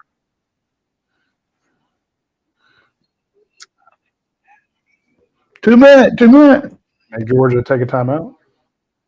Sure, we won't take a timeout because they only got one left. They know. Yeah. But you could. 3 got his pet ball with him. They're Did you have a pet ball? They're gonna hold up third quarter. We're done. I did have an argument with my coach because he switched to a different kind of ball because he's getting golf clubs. I told him, I said, I want to keep the same kind. You can't tell the difference. I said, I'll tell you what, you put the 2 balls down and I'll have a blindfold on and I can tell you which one's which. He said, okay, but I'm still not going to switch. And so we're going to take a halftime break, right? We are. Are you tossing to it, Roddy, or am I just going straight in? No, I thought Coach was going to, but he's right off the set. We can't keep him. See, he's got to talk to Mike Bobo about what Bobo's going to tell the team here in a second. So, he's actually probably doing radio, so that's how Coach John is. Anyway, folks, you gonna put up the stat line? I'll put up the stat sheet. Yeah. And have we been popping in their comments on the bottom? I have some. Yeah. Awesome. So look, if you were watching, go ahead and if you have a good comment, we'll put it on the screen there and show all your friends. So let us know where you're watching from. Hit the subscribe button, and we'll put up the stats. Go get something to drink. Grab a couple Yingling flights so that you and I can drink together in the second half. And we will see you in about 15 minutes. Sounds good.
is raising the bar by crafting the next generation of light beer. With only 2.6 carbs and 95 calories, this is premium refreshment 6 generations in the making. Flight by Yingling. Raise the bar.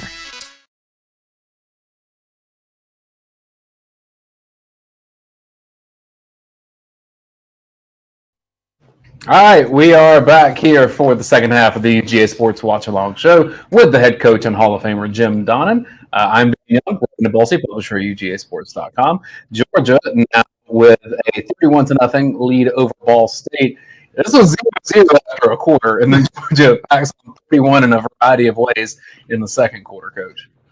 Yeah, a slow start, but still a little bit better than last week as far as some things that were happening. But overall, defense is just outstanding. You know, anytime you get 3 turnovers in a game, much less a quarter, and then you get a score on the kicking game, it really helps your team. And this team's got a lot of pressure on the standards that have been set. You know what I mean? I think they play a little tight sometimes. But the other thing is we just put so many players to get a rhythm there on offense sometimes. So I think hopefully we'll settle down here going forward the rest of the year. But definitely got some athletes. But worst thing that happened today, Booker got hurt. I don't know how bad he's out, but he was saying he's on crutches on the sideline. Or Yes, sir. They said he was. Of course, that's because.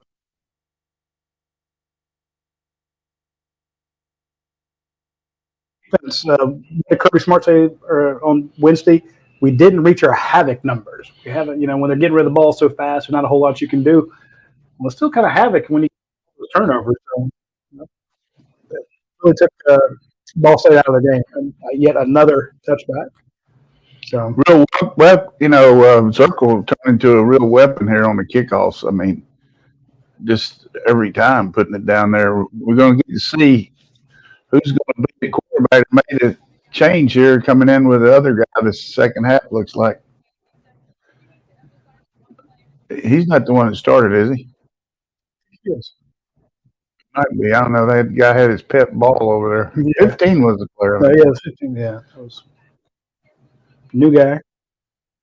Where to go to. I tell you, they're having a hard time with our slant and angle. You saw 95 in the backfield right there. And 78.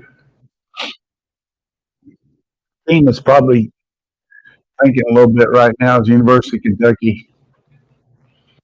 Georgia did what the first time? No, the is a new guy. 9. Huh? The quarterback was 9. Well, they got Hatcher in there now. Yeah, Hatcher's in there now, so. Go a pick hatch. On straight to the right, start him down. That's a good job there. Hey, we let him hit those 5 yards. Yeah, small mind is like, yeah, as long as you're in front of me, we're good. 3rd and 5. Put up here. But to your point there, you had Munden, Dumas Johnson, Stackhouse, and 95 in there just saying, hey, we're here in the backfield. What are you going to do? This could be a sack.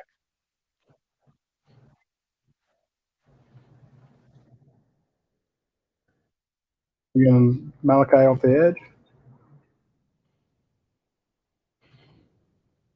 Dave Kirby loves that man under 2 deep. Yeah. It's hard to throw routes like that. The only thing to do on it's run crossing routes or double moves, because the difference when you're playing man coverage and you don't have any help behind you.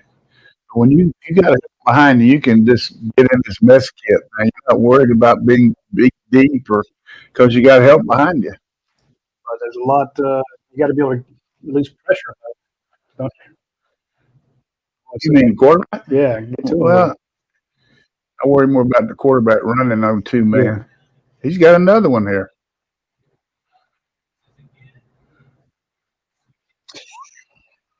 Uh-oh. Hard to tackle that guy. Mm-hmm.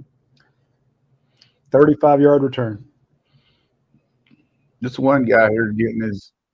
I wonder if these guys are from SEC or what. I was looking for a patch, trying to figure it out, just to see if there What does that S mean?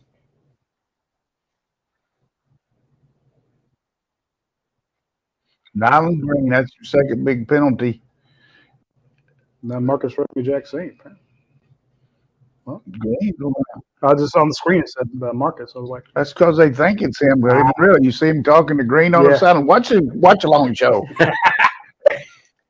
Whoever Kirby's jumping. Yeah.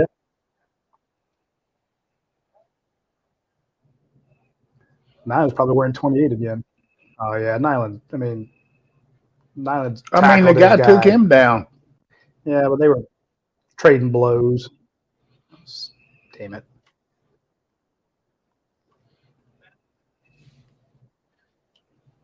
Dylan Bell in the backfield again. Oh, wow. Missed your block there, Delp. Missing Darnell Washington right about now. Just forget how good a blocker he was. It was a loss of 3. Missing the potential of Lawson Lucky. Yeah.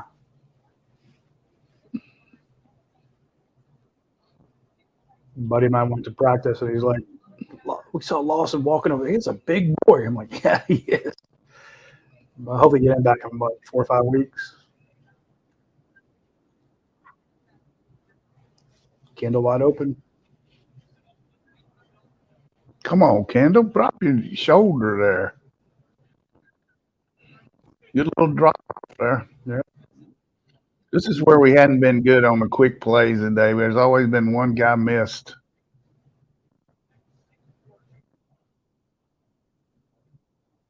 Shot. You better hit it if it's 3rd and 2. Juggled and picked, so there's one for Ball State's way. Good job, Van Grant. Man. I wouldn't have gone for that on 3rd and 2 right there.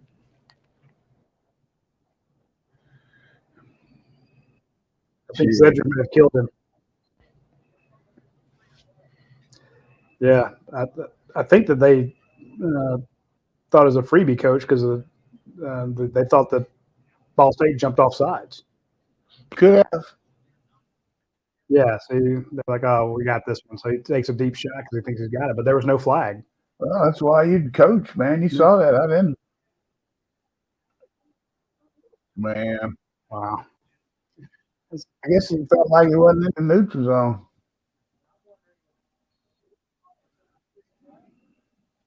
This ball's just bouncing all kinds of different ways. Yeah, exactly.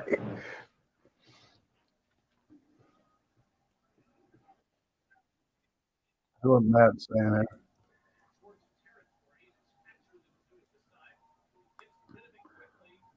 Wow. They brought Tyke Smith, and Tyke almost had him. Dalen Everett. Good game.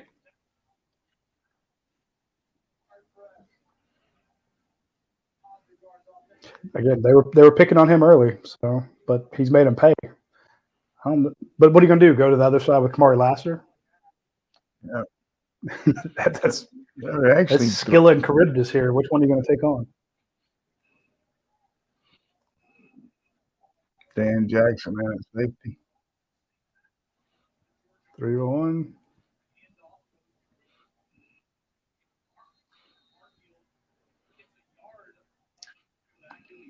Chris Miller bowing up. He's wearing the short shorts too, Coach. Yeah. Turbo. Well, he's probably just pulling him up because everybody's diving at his knees. So many cut blocks in this game. Trey Scott is wearing a gray sweatshirt down there, and it's not a super hot game, but it ain't exactly cool. He is sweating through it. The slot could be running a flag right there.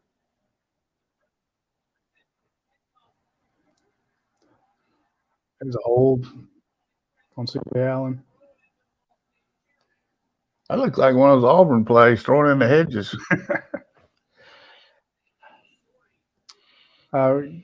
Give credit to Jalen Walker there, dropping into coverage, taking away one of the first angles that they wanted.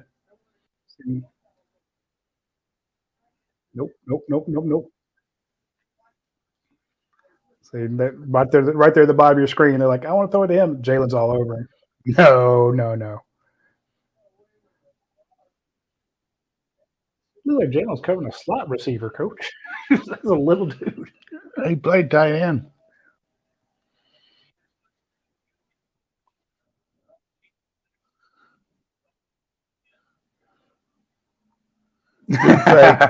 Good fake. The coach said, get 87 on the ground. What technique do you coach on taking it out, Coach?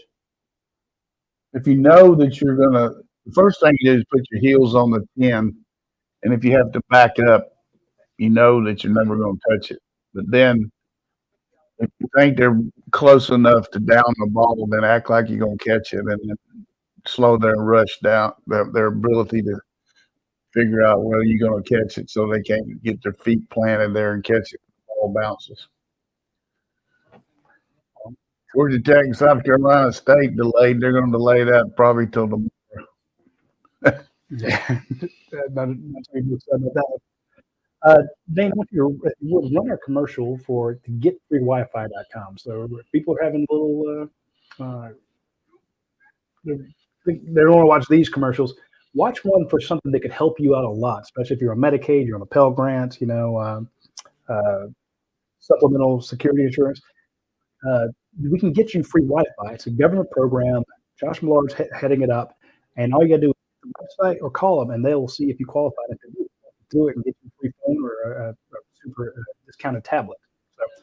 So let me show you the commercial that's been running all over the nation right now. Attention all Medicaid beneficiaries. You can now qualify for a free smartphone with unlimited talk, text, and high-speed data. You heard that right. You can now get your smartphone, cell service, and high-speed data absolutely free from a government program called the Affordable Connectivity Program. Just call 800-470-9125 right now to see if you instantly qualify. All callers can qualify based on your income, or if you receive assistance from federal public housing, SSI, or even free and reduced price school lunch program. If you or someone in your household is enrolled in Medicaid or any of these government assistance programs, you can now instantly qualify to get free cellular service and high-speed data, plus a free smartphone. Even if you're paying for your plans now with another carrier, you can switch to a free talk, text, and data plan if you qualify. Just call 800-470-9125 to qualify instantly for your free talk, text, and data service, plus a free smartphone. This free program is open and available, so call now to see if you qualify. Don't wait. Call 800-470-9125. 800-470-9125. So call that 800 number or go to get your free Wi-Fi. See if you qualify. If you're on Medicaid, you qualify. If you're getting a Pell Grant, you qualify. If you're on the National Student Lunch Program, reduced lunch like I was, you qualify. Public housing, if you're in Section 8, you get it. Within 200% of the poverty line, you get it. Supplemental security insurance. Bureau of Indian Affairs on the general assistance. If you're on tribal lands, check this out. And here's the thing: you get free Wi-Fi, you get data. They will send you when you qualify, they'll send you a phone that has free talk, free data, and free texting. You've heard about these phones being given away to other people. Why don't you get one? And here's the thing: if you have kids on the Pell Grant, like I was, you can get free Wi-Fi. So there's a lot of Georgia students that could get this. There's a lot of students probably that that are going to other schools, and there are a lot of schools that give away school systems like Lynette to give their kids Chromebook Airs, excuse me. But they send them home and the kids don't have good Wi-Fi. Well, now they can get free Wi-Fi or get Wi-Fi because they're working to get this with all the school systems. So check your school system and say, hey, look, we can get Wi-Fi for all our kids. That wasn't going anywhere. The other thing, you can tell your PTA and about it, and then help out the whole system. That's what I was trying to say. As we're coming back there, there's a injured Ball State player. It's the best player too. While we're talking about Houston, you can get an entire school district set with this program. It comes from the government. It's the Affordable Connectivity Program, and you can reach out to Josh, reach out to these folks, and they will talk with you about getting your entire. The Gwinnett County School System did it. It's the biggest one in the freaking state. So especially some of these rural school systems that need this, look, get this for the kids there so that they have, if they ever have to go, they need to do their homework or they need to go remote. You got something set in place. Don't wait. Hit that 1-800 number. Go to the getyourfreewifi.com website, and they will walk you through it. Halftime, Colorado 13, Nebraska 0. Coach of the year? I can tell you one thing. ESPN can't stand it that Fox is out there. They'll probably be out there next weekend. Buller's no longer on crutches. He's standing there. And that makes me Just a boot. That makes me feel better. He's in a boot. Yep. Precautionary.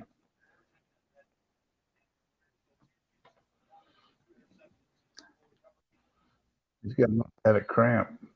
Yeah, that's what it looks like. Oh, it hurts. Poor guy. If you've never had those like dehydration cramps or just cramps like that, that's it's miserable. Muse. That was a great design play. Great blocks there. I guess we're not going to use Bowers this half. He hasn't been in. Well, you remember how you said in fall camp, put him in bubble wrap? Yeah. This is an extension of that, I suppose. I think that limping that he did, I mean, he's tough as nails, but if he had a little limp last week, take him out. You don't need him. You're up 31-0. He shouldn't be in the game.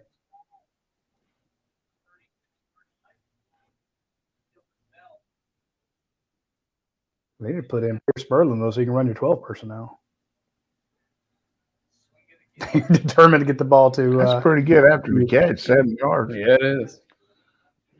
Now, I like when they show him walking amongst the other players because you can get him. Yeah, the size is not big, but if you look from shoulders to ankles, that kid is built. He is strong as anybody out there. You see him driving over defenders. I can see him going deep to Smith here. Yeah, second, fourth, great time to take a shot. Got Milton in there, probably going to run it, though.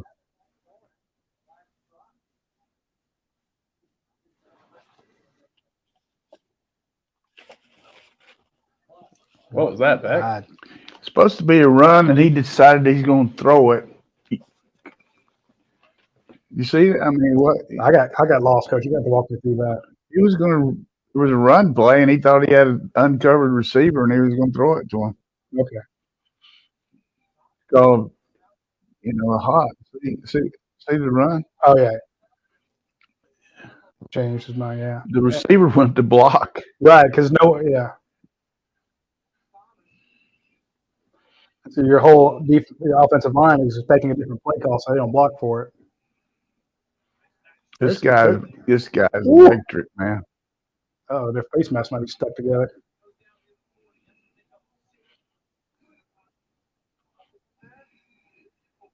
Oof. Might give you a neck burner. Watch his move. How's that? Guy can call interference on us, but can't call. Yeah, see, they're stuck.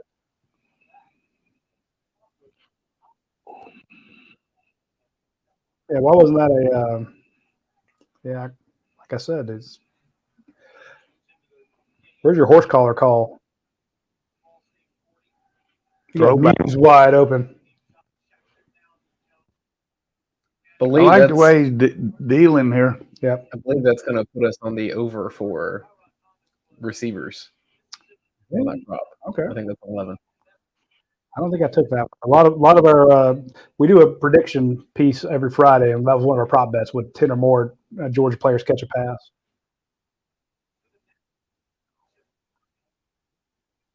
Come on, run at him.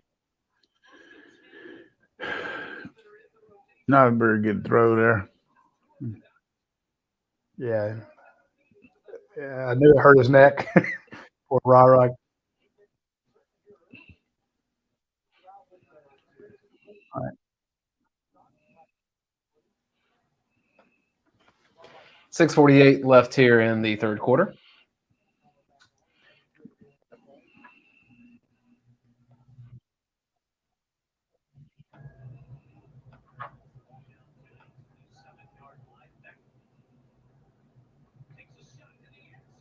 Cash. Oh, wow. That's a good throw and catch. Jones. Oh, flag. I think they were interfering here. Got to grab the inside receiver.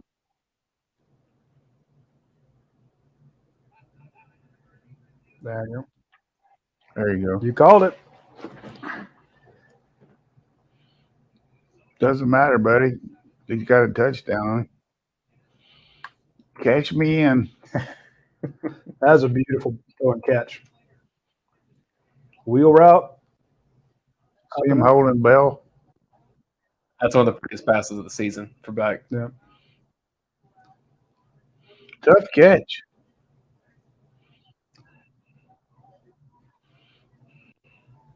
That might be it for Beck today. They almost ran over Greg Poole over at Bulldogs Illustrated. 38-0 your score. Just march it toward the over, Coach. Yeah. Our stat tracker is locked up. Tough catch. Yeah.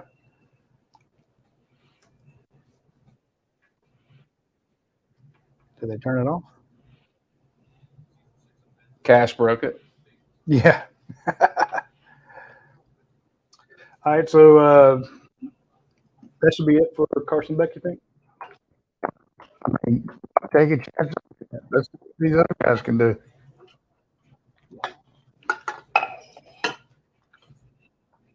If you have questions for Radi or Coach Donnan, throw them in the comments here on YouTube or Facebook. Yeah. You want to ask me about something? I want to. Roddy got it all. He got guys watching practice, and Well, they shouldn't let people like me in there, or they won't let people like me in there. I want to mention our friends at Better Life Science. This is a great little box that you get from them if you go to mybls.com, and it is an allergy and food intolerance testing kit. Now, they make COVID tests, and they're super accurate, but they also make a test here that measures about 295 possible allergens and intolerances. Like, you have people say, "Oh, I'm allergic to gluten." Well, are you really? Or I'm allergic to this, I'm allergic to that.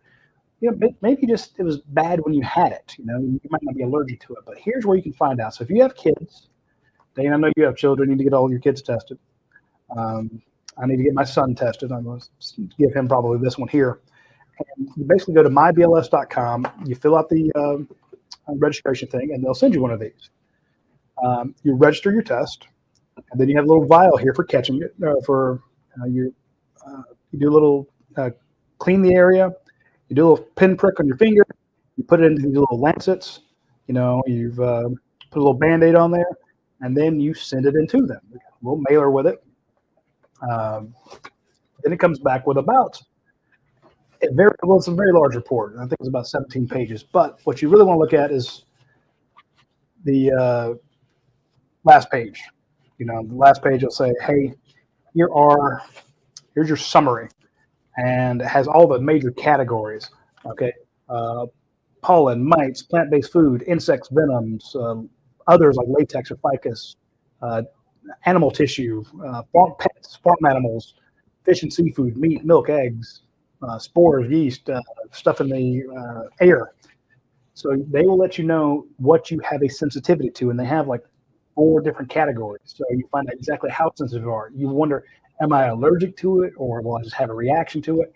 So it's the most easily defined test. There's others on the market, but you need to take the result back to your doctor to find out what the heck it says. This will be at your house, and you'll get it back incredibly quickly at mybls.com.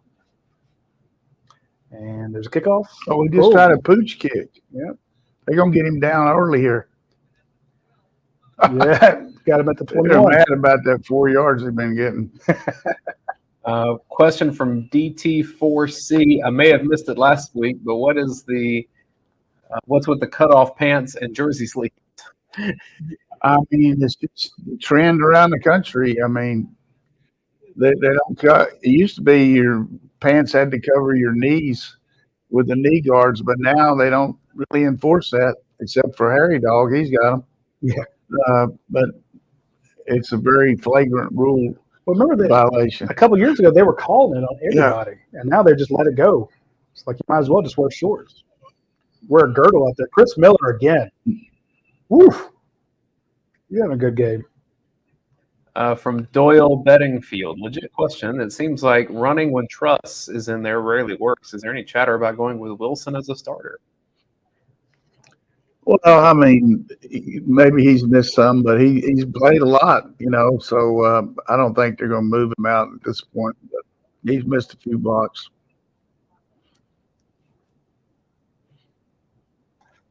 I'm glad to see Miller coming around. Mm-hmm. We got Harris in here at corner. Oof. Nice throw. Yeah. Who's 18 for us? Xavier Sorey, the inside linebacker, having to run 20 yards downfield in that coverage there. Kind of get a little bit stagnant when you see no rush. Yeah. The ball in the air, we didn't have them. It's way too long. Going with a runner here again. Mm-hmm. Going to fake and keep it. He just gave he put it in the big basket. From Mountain Man 73. Should have kept it. You're right. You should ride him, take off. What's Coach's honest assessment on Beck? Is he, quote, it? I'll interject and say I've never heard a dishonest assessment from Coach. Christian, this is what you get. I feel like he's starting to get comfortable in his skin. He might be trying to be a little bit too slick sometimes. Take what the obvious is at this point. They're just struggling a little bit to get some big plays, but for the most part, that interception was. I would have thrown it too. I mean, based on jumping off sides, but I thought it. I mean, he played really good today, and he came on the third quarter last week.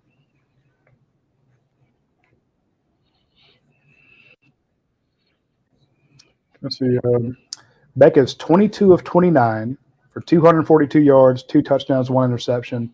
Completion percentage of 76%. So 294 last week, 242 this week. Again, you should against these teams.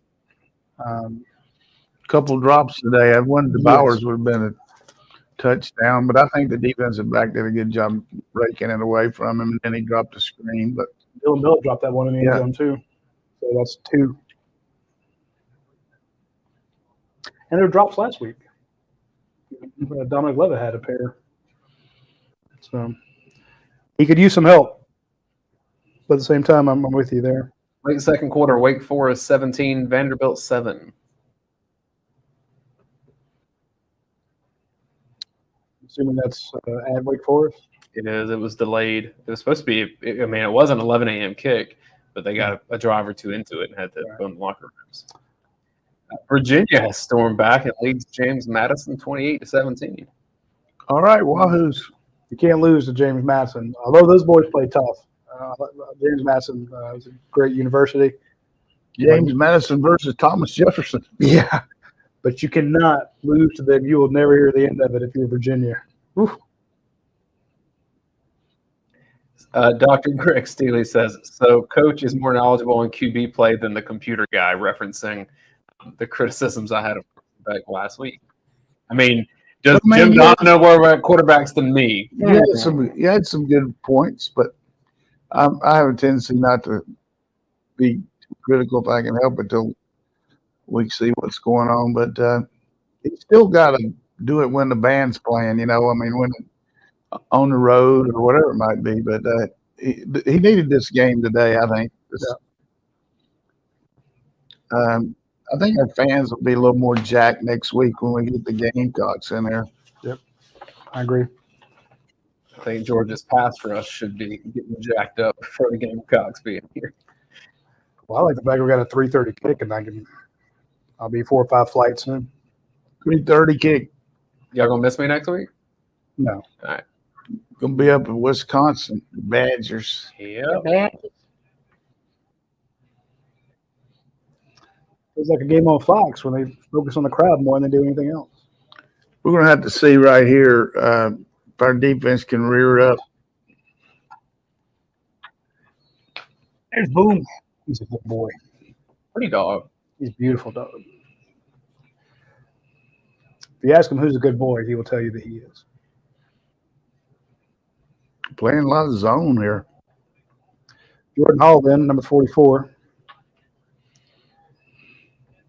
I'm hoping they pull a Chris for the rest of the afternoon. Gabe Harris with the tackle. You're going to try to As a good-looking freshman. try to hard count here on us. Yeah, 3rd and 2. Samuel Mpemba. Isn't that him? Or is he 26? Which one's Sam? And Pimba, I thought, yeah, he's 26. 29. Gabe Harris. Gabe Harris.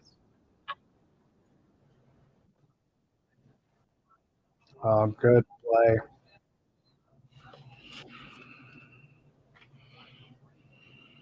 Question from Josh Shelton. Will Charleston Southern beat Clemson? Only if Clemson helps them. Go CSU. That's also a great college. Love those guys. Watch out for Furman Purple Balance tonight. They'll give the Gamecocks some trouble. Won 10 games last year. We got almost a whole second unit in there now, Yeah, which is okay. Hatcher back at quarterback, so he's going to try to get him through the air. Oh, wow. I thought he was going to keep going. There's so much room. I thought he was going to go, but Move it back where he started sliding, man. But then he's well, wait, Jalen Carter sitting there. I don't need to run that far. Yeah, Walker. I mean, really thought he was those gonna keep Yingling, yeah. I only had 5. Leave me alone. They're only 4.2%, so that's only 20% on. Hey, if it was Jalen Carter, he'd have slid it at the line of scrimmage. Dropped in the back. I'm down. I'm down. Don't pick me up like Jaden Daniels. It's too embarrassing. AJ Harris sitting on his guy. Way to break on the ball there. Dan Jackson.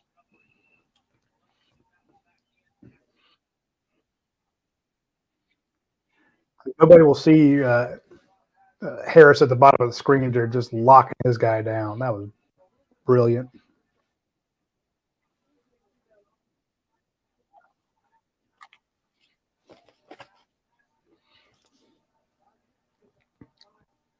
So Georgia, hold him here. Georgia could actually cover. What is it, 42? Yeah. I'm just thinking they could cover definitely in the game, but I'm just thinking in the next, held by the third quarter and by the fourth quarter. I didn't call timeout. Alan Hampton's question. Hey, Coach, when you have an opponent, does a coach intentionally show a weakness versus lesser opponents to throw off a future conference opponent? I don't know if you'd ever show a weakness. I mean, Fake something? sometimes you show them a 50 and give them a 5. We always tried to, sometime early in the year, show some stuff that's really unconventional that you're probably not going to use so they could work on it, take a little time, like for us, since we knew the wishbone so well, we just let our kids practice it a little bit just to have some fun with it, and then come out and run it a couple plays, and they know that you got that in your arsenal or your defense. We used to have a defense called 11 up, where you put 11 guys on the line of scrimmage, and then some of them bail back, and then once in a while just let them all come, and they got to practice for it. And if they don't, then when you run it, you can really destroy them. So yes. So shows bait and switch action. I love right. That's what I guess you'd call it. Notice Raylan Wilson, number 5, inside linebacker in the game. Get a pick here. Calling it. Covering the wheel route. There's Raylan. Oh, he almost got it. It's going to be just shy of a first down, I think.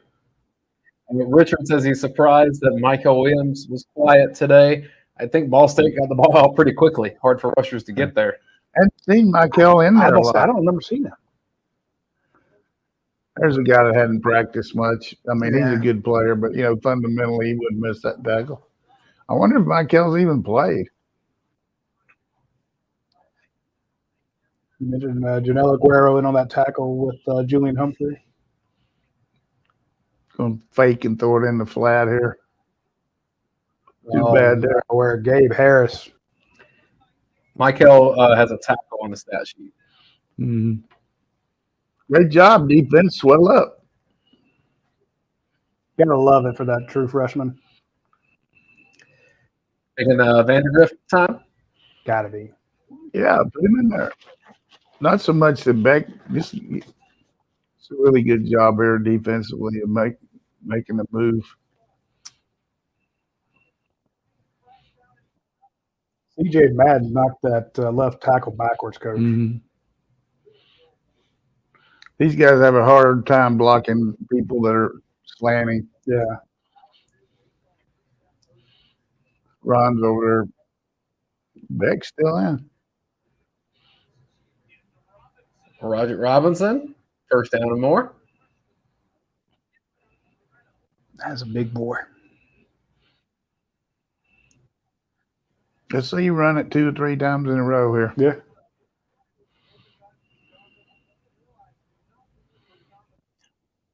It's the least productive game Brock Bowers has ever had.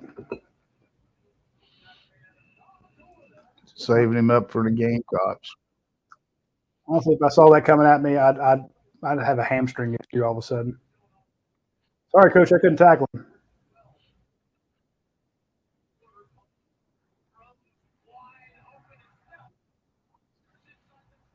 That's the play I was hoping they were going to throw the back where they faked it and threw the wheel. Good throw. Let's see the hurdle. Darnell Washington hurdle. Yeah. Michael asked if Javon Bullard played today. Yes, early, then he injured his ankle. Oh, man, the landing. You were waiting on him when it came down.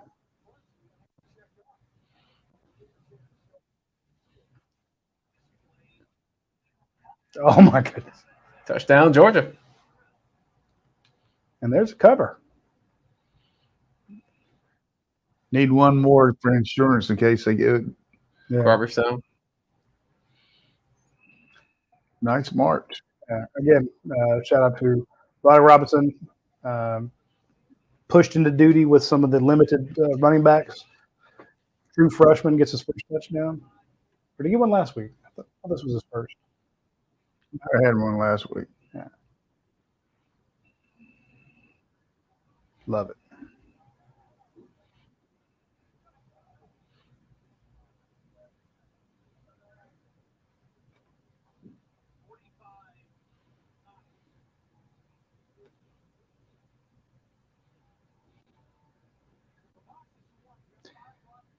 Oh, Fairchild, right guard.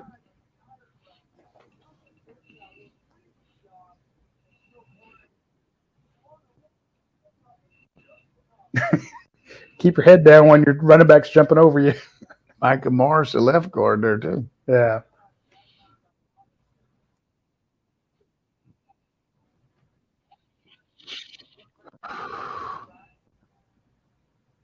See, So I mean, how it's many always yards? the trail leg. How many yards Bell got? I mean, has Beck got now? You got close to 300 in it. You got about 30 on that one. Yeah. 20 of 30 for 283 yards. 23 of 30. So 77% completion rate, 283 yards. What do you think the odds are of kicking out of the end zone? Because the last one they pooched it 1-1.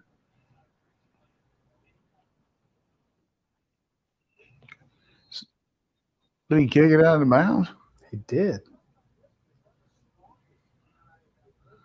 You're not gonna like that now. See, I happen to say that, George's kicking looks good. And no, but then you talked about him kicking out of the back of the end zone. This is you. You're the jinx.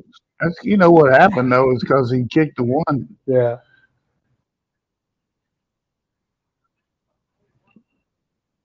All right, so to put the second or third string defense in here, they get a cheap touchdown and Georgia doesn't cover. That'd be just they got the whole fourth quarter to do it. I'm optimistic over here. No, I'm just saying for the bettors out there. That's illegal in this state. You can't do that. Oh, yeah. Oh, CJ. I like Allen, man. He's legit. But also Raylan Wilson. I mean, that's a great 1-2 combination. And Troy Bowles. I'm afraid they're going to attack this group a little bit. Yep. We should. I mean, if You're down 45-0. You got to do something to make yourself look good. What was it, 44-10 with Kentucky?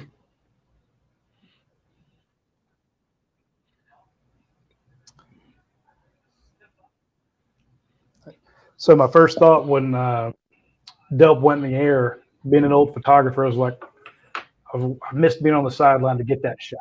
You know, I've got Marino shots. I've got all these kind of guys leaping into the air. Just got a text from our photographer, Catherine Skeen, who says, just got the best football photo of my life. So, Heck yeah. I love it. Showed him doing that? Yeah, I got to wait. I'm waiting for her to upload it and send it to me. Or she'll probably just tweet it out because she's awesome.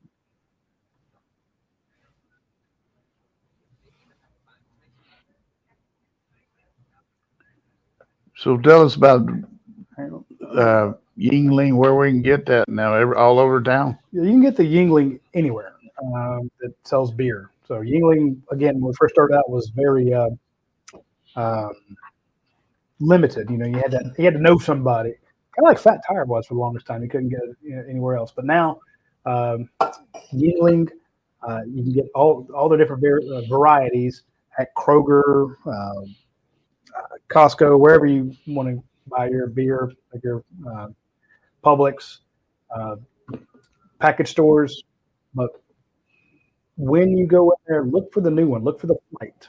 Okay, so you can have it at 12-ounce beer with only 95 calories, 2.6 grams of carbs, and 4.2% alcohol by volume. It's a fantastic beer. It is delicious. I've had quite a few of them today. I'm going to have a bunch more in the post-game overreaction show. I want you to try it, see what you think. Let me know. Send me a text, send me a tweet, hit me up on Facebook, wherever we're at. Let us know what you think of Flight. Give it a try. It helps us. It helps them. And it helps Jeremy Longo. Jeremy Longo is the rep for this. He's a former Georgia player. Great guy. He hooked us up with the cooler and the beer to drink. So love Jeremy Longo, not only for the samples, but for the fact that he's a great Georgia alum. Exactly. Good person, and he's a rep for a fantastic beer. So great All-American company, America's oldest brewery. It's been around a long time, and you're going to be happy if you try it. That's all I can tell you. So tell me one more thing while we're waiting here, because you were telling me about the service out there at Athens Ford. It doesn't necessarily have to be a Ford. They'll take about anything. No, they'll fix anything. So if you want to go out to the, they'll actually come pick your car up too. They will. They also have the mobile facilities. Like if you're in a 20-mile area, they will send a van out to you. So you have trouble with your battery, something like that. They'll come out and they'll look at it. You get the engine light on. You're like, I don't know if I should drive this in. They can come out and check it out. But you can hit them up and you can schedule your service online. You don't have to call them. You can just go online and go, Wednesday at 3:00, and you just make an appointment online, and then they confirm it. Then they'll double check. They'll send you a text, say, hey, we look forward to seeing you at 3 on Wednesday, and you take it into them and show them. So it's not limited just to Fords. They have a full service bay out there. And if you drop it off, fine. If you wait, you have that great service area with the free Wi-Fi, the free snacks, and the free drinks. So try it out when you get a chance at Athens Ford. Question from Barry. How is Andrew Paul doing? Has he had a carry? He has not had a carry today. Nope. Yeah, I haven't seen him. A lot of shifting in the and who's in and who's not. 3 rushing touchdowns for Georgia today. Love it. Alyssa Lang asked Kirby, is Carson Beck done for the day? And Kirby said, as of now. If they score again, we might have to put him back in and keep it running. They scored 28. Carson's going back in.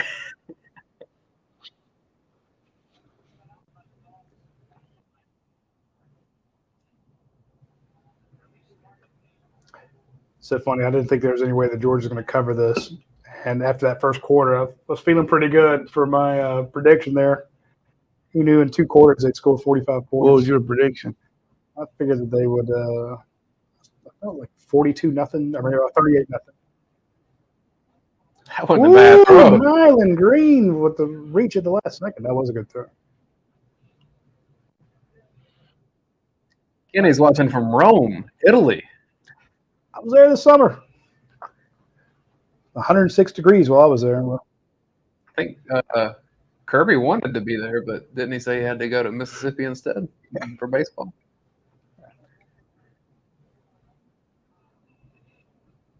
think he did. Travel ball. But Mike White and the basketball team was there. Yeah. Right guard. He rifled that into the flat. I tell you, Georgia's going to have a hard time unless they get a turnover getting Vandergrift in the game here. Come on, Big J. Let's get a lost yardage play. 2 North Carolina boys in there, Jarrett and Walker. Heather's watching from Glendale, Arizona. Says go Dogs. That's a great play. There's Big Jamal Jarrett just followed on his name.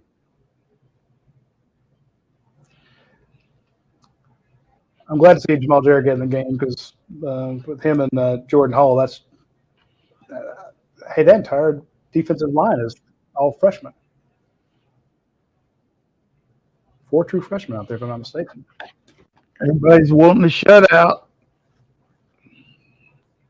Look at Walker from behind. I mean, God. Damon Wilson, Harris Jr., Jordan Hall, and Jamal Jarrett, all true freshmen.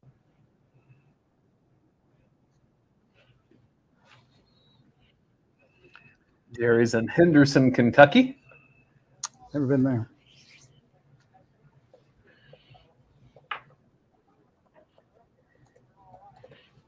I don't think this is an Elvis game, my friends. I think that's probably reserved for some SEC play. Here's what's going to happen here. These guys are going to try a field goal, try to cover.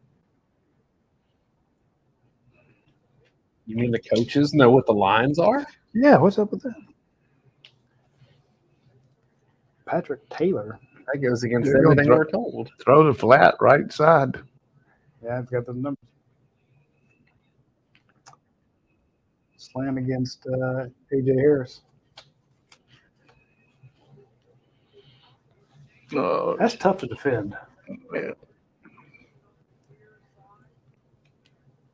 Nick Brown's in Marietta and is already drinking his ASW Fiddler.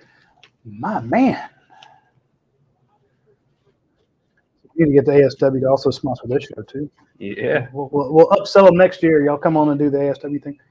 We need to get our buddy to come sit in with us. He can bring us some of those chin music 4-minute bottles.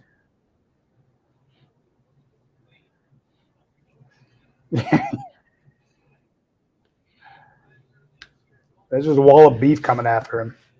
Chris is watching in Boston.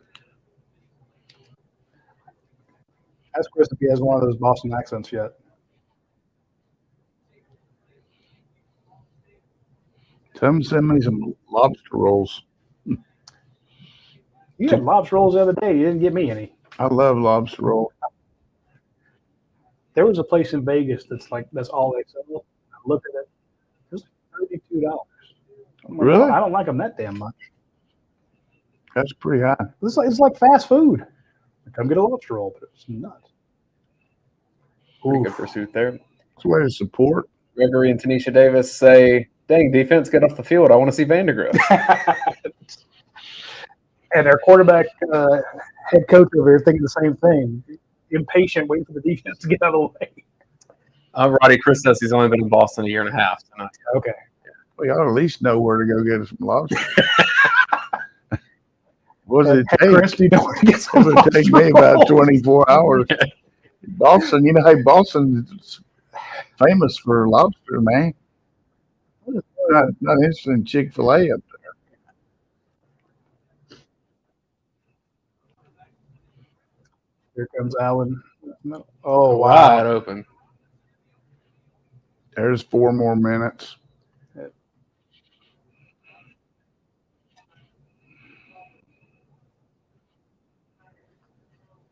My mentions are full of like Biggs 12 and LJ. Those cut blocking MFers on the Ball State O-line. Ball State cut blocking now. They've been cut blocking all game, folks. You're seeing it now. I get it. It's legal. It is. Notre Dame and NC State have resumed. Irish leading 10-0 early in the second. Big Jordan Jefferson in there. He's slapping that left guard around.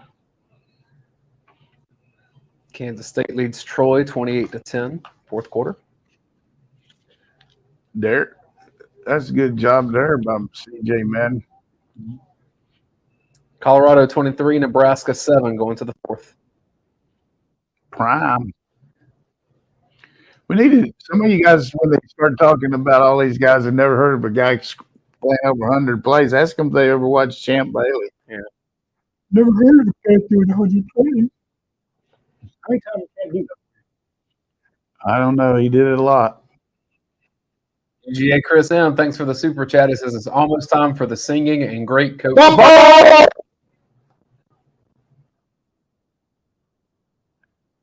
God, I should have got that. That was a cover fumble. This guy's going to kick a field goal. I guarantee he's going to try a field goal. It's okay. Then you just got to put your faith in Brock Vandagriff to get you a cover. They're not going to let him out air it out, probably. You got to put your faith in Roderick Robinson to get you a cover. Or you just got a kickoff return. Oh, yeah. How did he fell in his own ball? I thought he was way too far away to get it. Max protect. They called timeout. Chris says almost time for singing and great stories from Coach. You may get a story or two. I think the singing is going to wait for some SEC play. I think Elvis is in the building. He hadn't left. Speaking of something you can call up that folks can check out, can you, on our screen there, bring up Classic City Collectives and share that? Share vision. Folks, one of the things that we're talking about all these different freshmen on the offense, on the defensive line, and seeing some of the new faces out there. You saw C.J. Smith, what he did last week. C.J. Allen called the defense as a true freshman inside linebacker. We talk about freshmen a lot. A lot of that has to do with the fact that Georgia recruits really well. And there have been some very high-profile misses that they've had because some of these other schools are doing a little bit more on NIL than Georgia is. You can help out the Georgia Bulldogs by checking out Classic City Collective. And I'm sending you there not to give money because we have no connection to that. I'm sending you there because we tell stories. And one of the places that I've seen them tell stories is at Classic City Collective. And they have a bunch of videos over there that you won't find anywhere else. So when you're done watching our show or you can just go ahead and bookmark it. Go check out Classic City Collective, and you'll see videos from Ladd McConkey, Brock Bowers, Brock Vandagriff, Cedric Van Pran, a ton of stuff over there that you won't find anywhere else. These are not on social media yet. They're not, you won't see them on TikTok or Facebook yet.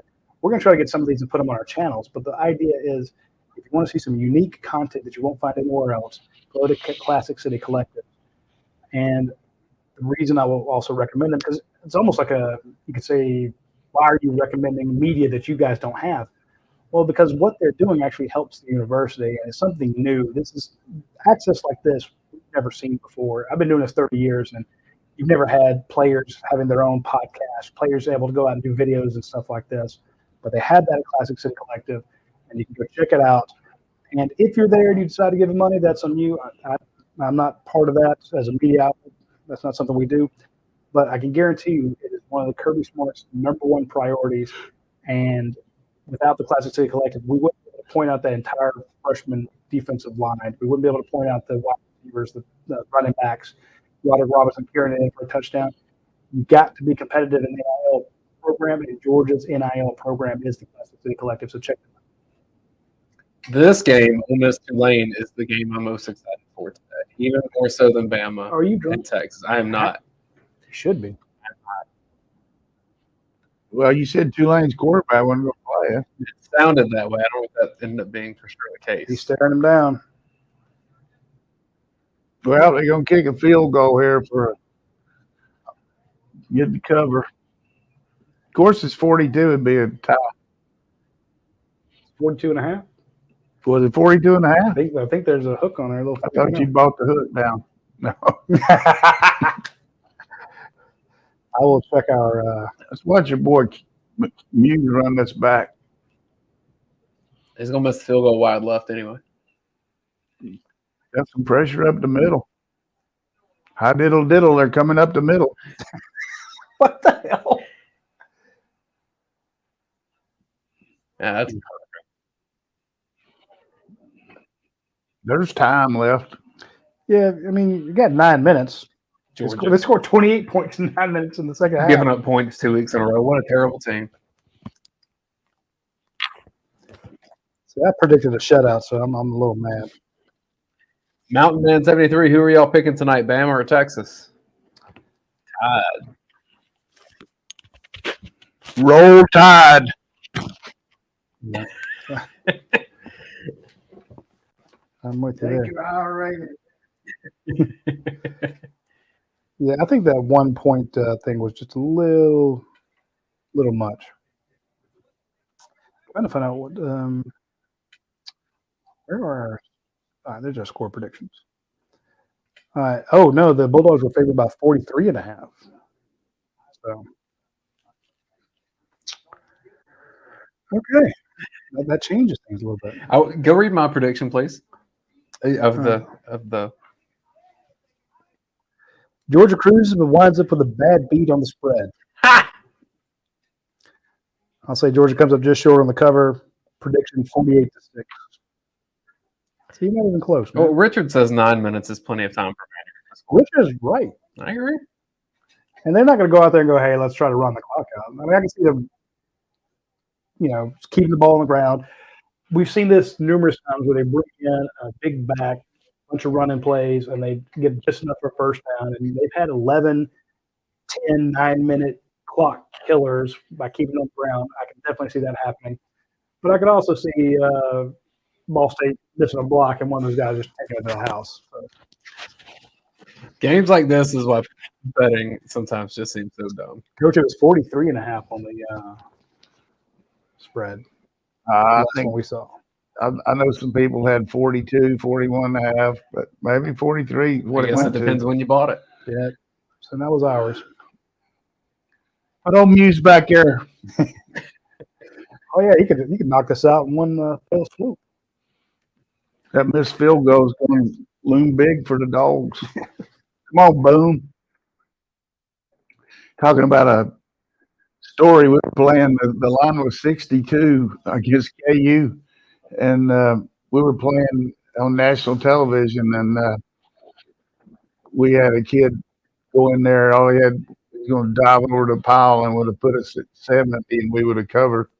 And he fumbled Donnie Maloney at Oklahoma, and all our boosters that were on the trip, I mean, they were going crazy over there on the sideline and everything. And there's like only a minute and a half to go, and they had the ball like on their 6-yard line.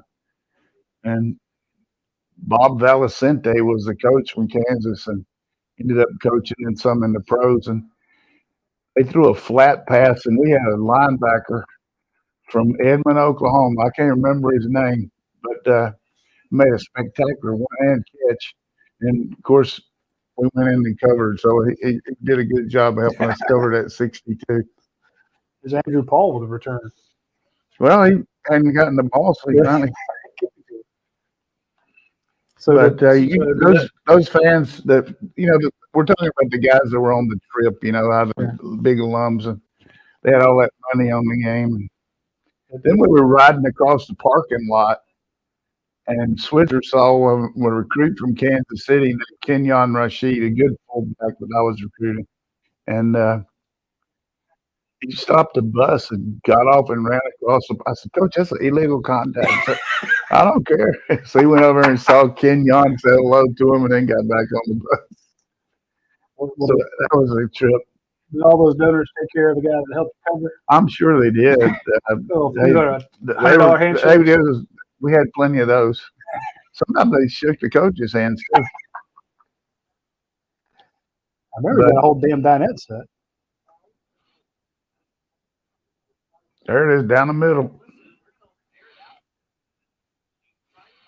He did throw it. That wasn't a great throw. You didn't think that was a great throw? The guy was covered and they gave him a chance. You don't want to take a chance. I don't know. Maybe you're right. I need to see it again before I can. I shouldn't have been as defiant. I hate to throw over the middle when you just first throw of your game.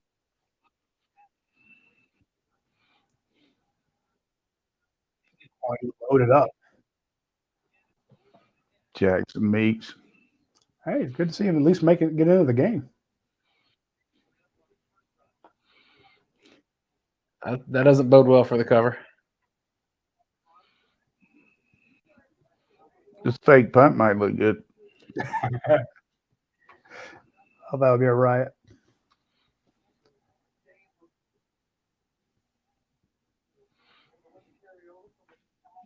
He had a great couple series last week.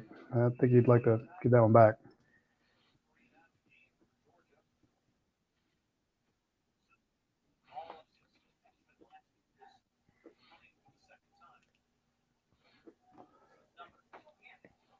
Thorson's not even drop it. So Thorson has 2 punts. They've both been inside the 20, and he's so little at work this week. He probably doesn't need to wash his shorts. This guy here sacking the end zone for 2 points. So we were playing that game. I told this story a couple of years ago on a podcast, but I'll tell it again. Tells the story. And Keith Jackson was doing the game, and we had this guy that played first base on the baseball team that Switzer gave him a football scholarship so he could get baseball could get another scholarship. His name was Glenn Sullivan from Texas, and he could pass. So we didn't have a lot of passing quarterbacks back then. It was wearing the wishbone. But he ran our scout team and everything. We took Sully on the trips, and he never got to play, but we were winning. And I told Switzer, let's put him in. He said, okay, but let's, don't throw unless you have to. So he's a left-handed quarterback. So we got the ball. First 2 downs, we don't make anything. We're on the left hash. And so we're going to fake the ball to the right and then go out to the middle and throw the ball that way. Well, Sully goes out there, fakes, goes to the right, and he gets all kind of people coming in on him, and then he reverses field, goes back in towards Radi to the left, throws it, and for a first down. And Keith Jackson said, Jiminy Christmas, holy smoke. They got so many athletes back there. The kid threw that ball left-handed. he thought that Sully was right-handed quarterback, and he just turned around. And, of course, Sully took that clip and had it the rest of his life, Sully threw it left-handed. In the first quarter, Clemson 7, Charleston Southern 14. Is that a joke? It's not a joke. Hell yeah. Clemson scored first, then Charleston Southern scored a touchdown, and then Clemson threw a pick 6. Yeah, that's not going to stay, but that's still good. There's a lot of people in Clemson chapped right now. So maybe it wasn't DJ Ukulele? I am not getting no. That's called a troll, folks. That stain has latched onto me like it's a tattoo. I'm throwing Chum in the ball. But if he does well, and Klubnik is not all he's made up to be, you're going to come out looking. Just saying. You're saying all of these Play things. the long game, man. Play the long game. So. In retrospect, there was no good quarterback play in that Clemson Georgia game. God, there was not. What was it, 7-6? 10-3. 10-3. A couple field goals and Christopher Smith's pick 6. Yeah. That's what they're hoping for, another one of these. Yeah. Either that or end zone safety. But if you're the guy at Charleston Southern, you got a pick 6 on him. You're like, I picked 6 to Clemson. Right there in Death Valley. Yeah. I mean, that's My first game at Death Valley was my sophomore year, and I was punting. And we were working out up there on Friday, and Coach Edwards knew Frank Howard really well. And, opposing coach is never around you. You know what I mean? He came over to our practice to see Earl, and he was talking there when he's walking in. You guys aren't working on that scissors play, are you? He said, my boy's down there working on it right now. This is opposing coach talking to us. All right. God knows this guy's going to keep the ball For 7 minutes. Clemson was a 50.5-point favorite in that game. Well, we still got plenty of time. In this game? I doubt it. No, I'm talking about the Clemson game.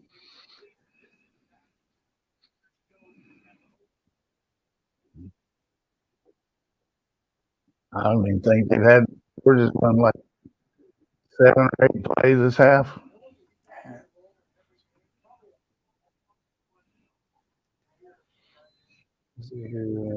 Georgia Tech's been delayed for like 2 hours with little pop-up storms in Atlanta, and I'm looking outside here in Athens, and it is as sunny as can be.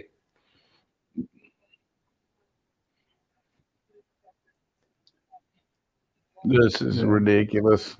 So Georgia's had the ball for 4 drives, a minute 5, 4:14, 1:21, and 52 seconds. So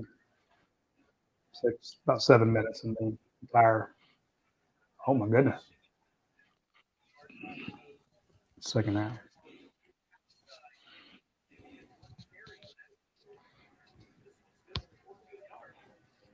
Kids from Palestine, Indiana. Hell yeah, let's go Palestine. He's from Palestine?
I thought it was interesting Anthony Evans back there catching a punt.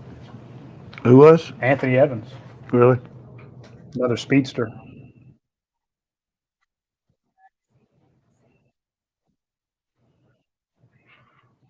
Test 1 2, test 1 2. Good, awesome.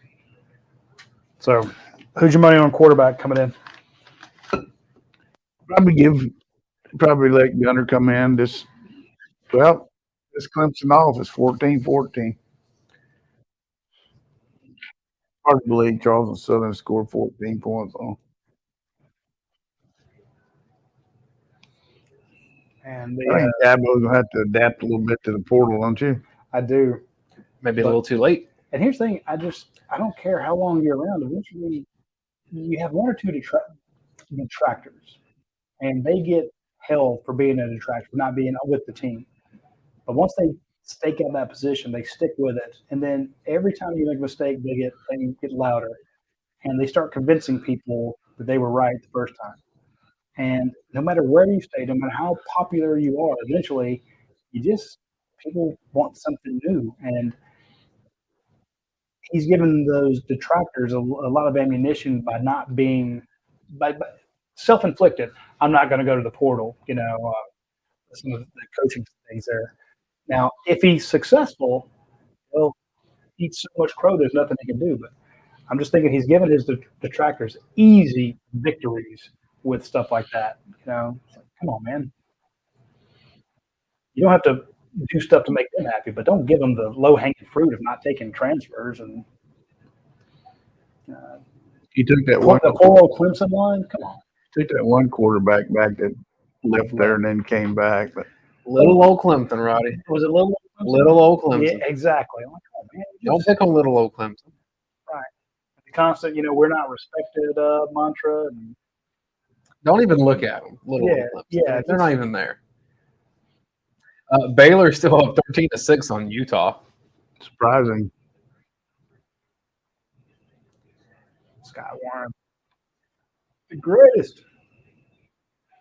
Hines Ward, Hall of Famer. Charles Grant. show him running. Yeah, I was about to say, show him the pitch.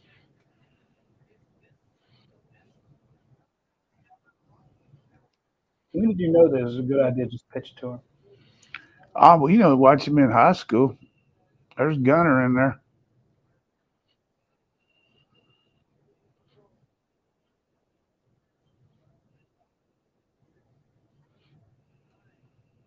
What was the play call?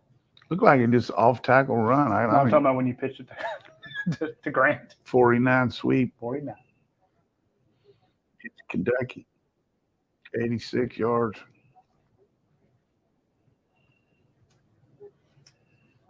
Pass to Pierce Spurlin.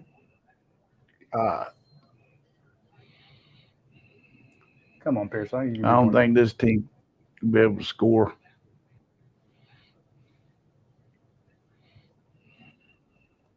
Roll him out, Mike. Roll him out. 13 Z Haynes in the game. Like to see that get a ball to him, what he can do.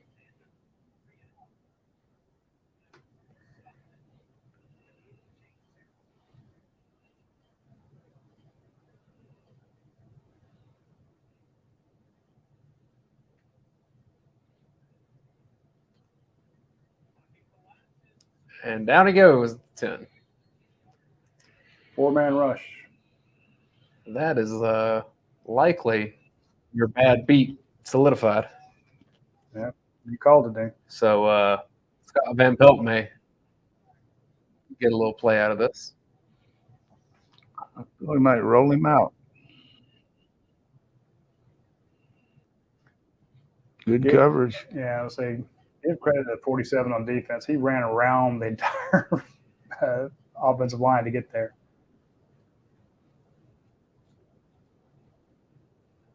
Half the stadium's on 316 already. They've been that way since the second quarter, or the end of the second quarter. They're like, this is good enough. I bet a bunch of them in academia getting loaded up on the stuff to watch the Texas game tonight.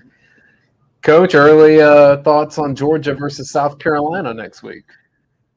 I like our chances. I don't like Beck's jersey blowing off his name tag, but I think that's a towel. whatever it is, Tag there. Yeah. whatever it is, something. Oh, that's not it. Okay. Yeah. I think we'd be in good shape. Their pass rush, their ability to protect the passer. They'll play better than they have. They'll make some improvement, but I could see us jacking them up. I think it depends. Not a lot of love lost there. No.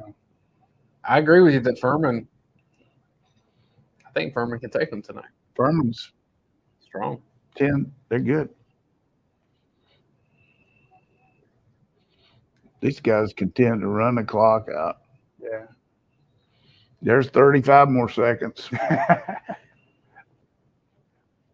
Refs will start the clock again. Folks, as soon as this is over, if you're watching us on YouTube or Facebook, go get yourself something to drink and then come back to us and watch the post-game overreaction show with Paul Meharry and Jason Butt. I'll pack up here. I'll get back to my office at my house, and I will join them after that. We will have, the minute the game's over, we will have what just happened. It's a quick analysis from Jason Butt. Then he will jump on with Paul Meharry. They'll have a post-game overreaction show. You are more than welcome to join us on the post-game overreaction show. If you look into the description, you'll see the link to click on, the link to click, and then you can join us for the post-game overreaction show. We have our regulars, but we're always looking for new faces and new things. Call in a second guess. That's the most fun of it all, Coach. Absolutely. Second guess the coach. Second guess me. Or you can guess us, or let these guys that never played tell you how to play. Some of them have played, but that's No, I'm not talking about you. I'm talking about. I haven't played. I'm not talking about you either. I'm just talking about overall. I'm talking about me. I hate those shows. I'm glad you got it, but I don't. Well, some of us want to talk about Georgia football. If you want to join us on the post-game overreaction show, All right, I'm just busting you. I know, and I'm telling the folks to join us. So I know y'all like to do it. I shouldn't have said that. My bad, but I think it's hard for these kids to play like you want them to do perfect. well, we can also talk about who we give helmet stickers. We talk about who did well, who impressed us. We can talk Georgia to South Carolina. You We also talk. make You fun give of the out other what? teams. Helmet stickers. The bones you guys used to give out. Good. What do the bones stand for, Roddy? No, what is it? The black bones. Come on, man. You gotta do whatever. Who got them last week? Last week, I think everybody wanted to give one. My player of the week was Mekhi Muse last week. Guess who my player of the week is this week? It was him and Starks. Yeah, he and Malachi Starks got him. And then I think we're going to have to break out a big one for Dylan Bell today and Mekhi Muse again. Oh, 55 seconds. Do you try to get the cover? No, they're going to run in. You don't think that somebody is sending a message that, hey, 3 timeouts, 53 seconds, just need a field goal. Just need a field goal. Kirby, I'm in that silver circle, man. Come on. Y'all missed one field goal. Don't you want to practice on one Yeah, more? y'all are good for whatever I got on this game. Y'all are good for 50% donation of my winnings. What's the penalty here? It looked like somebody got yanked down by the back of their neck. You look at that schedule, and it's just not a lot of tests on it till late. At Auburn, just atmosphere-wise, you want to see how teams respond. But UAB's playing at Georgia Southern today. I'm curious to see how that turns out. So they always go to the game at Tennessee. That's going to be tough. But I think Ole Miss coming to town the week before should be really interesting. Missouri sneaking in there. I agree. Missouri, Ole Miss. That's a 3-game stretch. They can run and pass. Yeah. Tulane takes them out. Yeah, pretty much it. But Brock Bandery have been to run the no. Roddy, I'm going to be late to the post-game overreaction show because I'm going to go by Athens Ford and I want to see one of those Broncos up close. Hey, good for you. Appreciate everybody. Guarantee the game will be on there, and the other games will be on there. Yeah. So swing by when you get a chance. Also, hey, folks, if you go by mybls.com, check out that website, get you one of the kits, and also go to getyourfreewifi.com. Check them out as well. We greatly appreciate it. Closing thoughts, Coach? I thought we looked good today. Certainly the second half didn't get a lot of chances, but defense all over the field, kicking game was good. Hopefully Bullard's not hurt too bad. That worries me about as bad as anything that happened today. How about you? Yeah, I always worry about Bullard. I was a little disappointed. I want to see Dejon Edwards back. I thought he might get in there. I wish I had McConkey was back. I'd like to see this offense with two of its best starters available. And again, 42-point victory, but just I'm worried that some of those little – right. I don't feel like we can assess anything until those guys are back. So, good point. But, particularly red zone, we just didn't look – not every red zone attempt was hard. I mean, it looked like we got down to the end. But Carson back as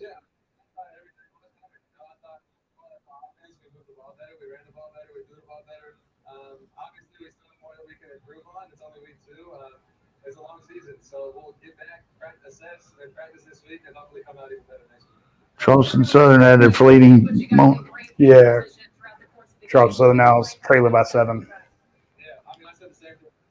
So we got 3:30 next week? 3:30 next week. Tune in here. Of course, we have the post-game reaction show after this. Then we have Rumors versus Facts Monday nights. Then we have the UGASports Live on Tuesday. A new show coming out Wednesday with Russ Tanner called Dogs and Hogs. Russ Tanner will be talking Georgia football and or mainly be talking barbecue, but he'll talk about whatever you want to talk about. But he'll talk some football stuff. So check out Bobby Andrews and Russ Tanner. I'll probably join him for the first couple shows. Dogs and Hogs on Wednesday Rodney, and Thursday around the league. You're on those shows, man. Good. So check out Around the League. We're basically talking about every SEC game on Thursday. And then we'll be right back here next Saturday for the Georgia Watch Long Show versus South Carolina. Until then, we will see you later.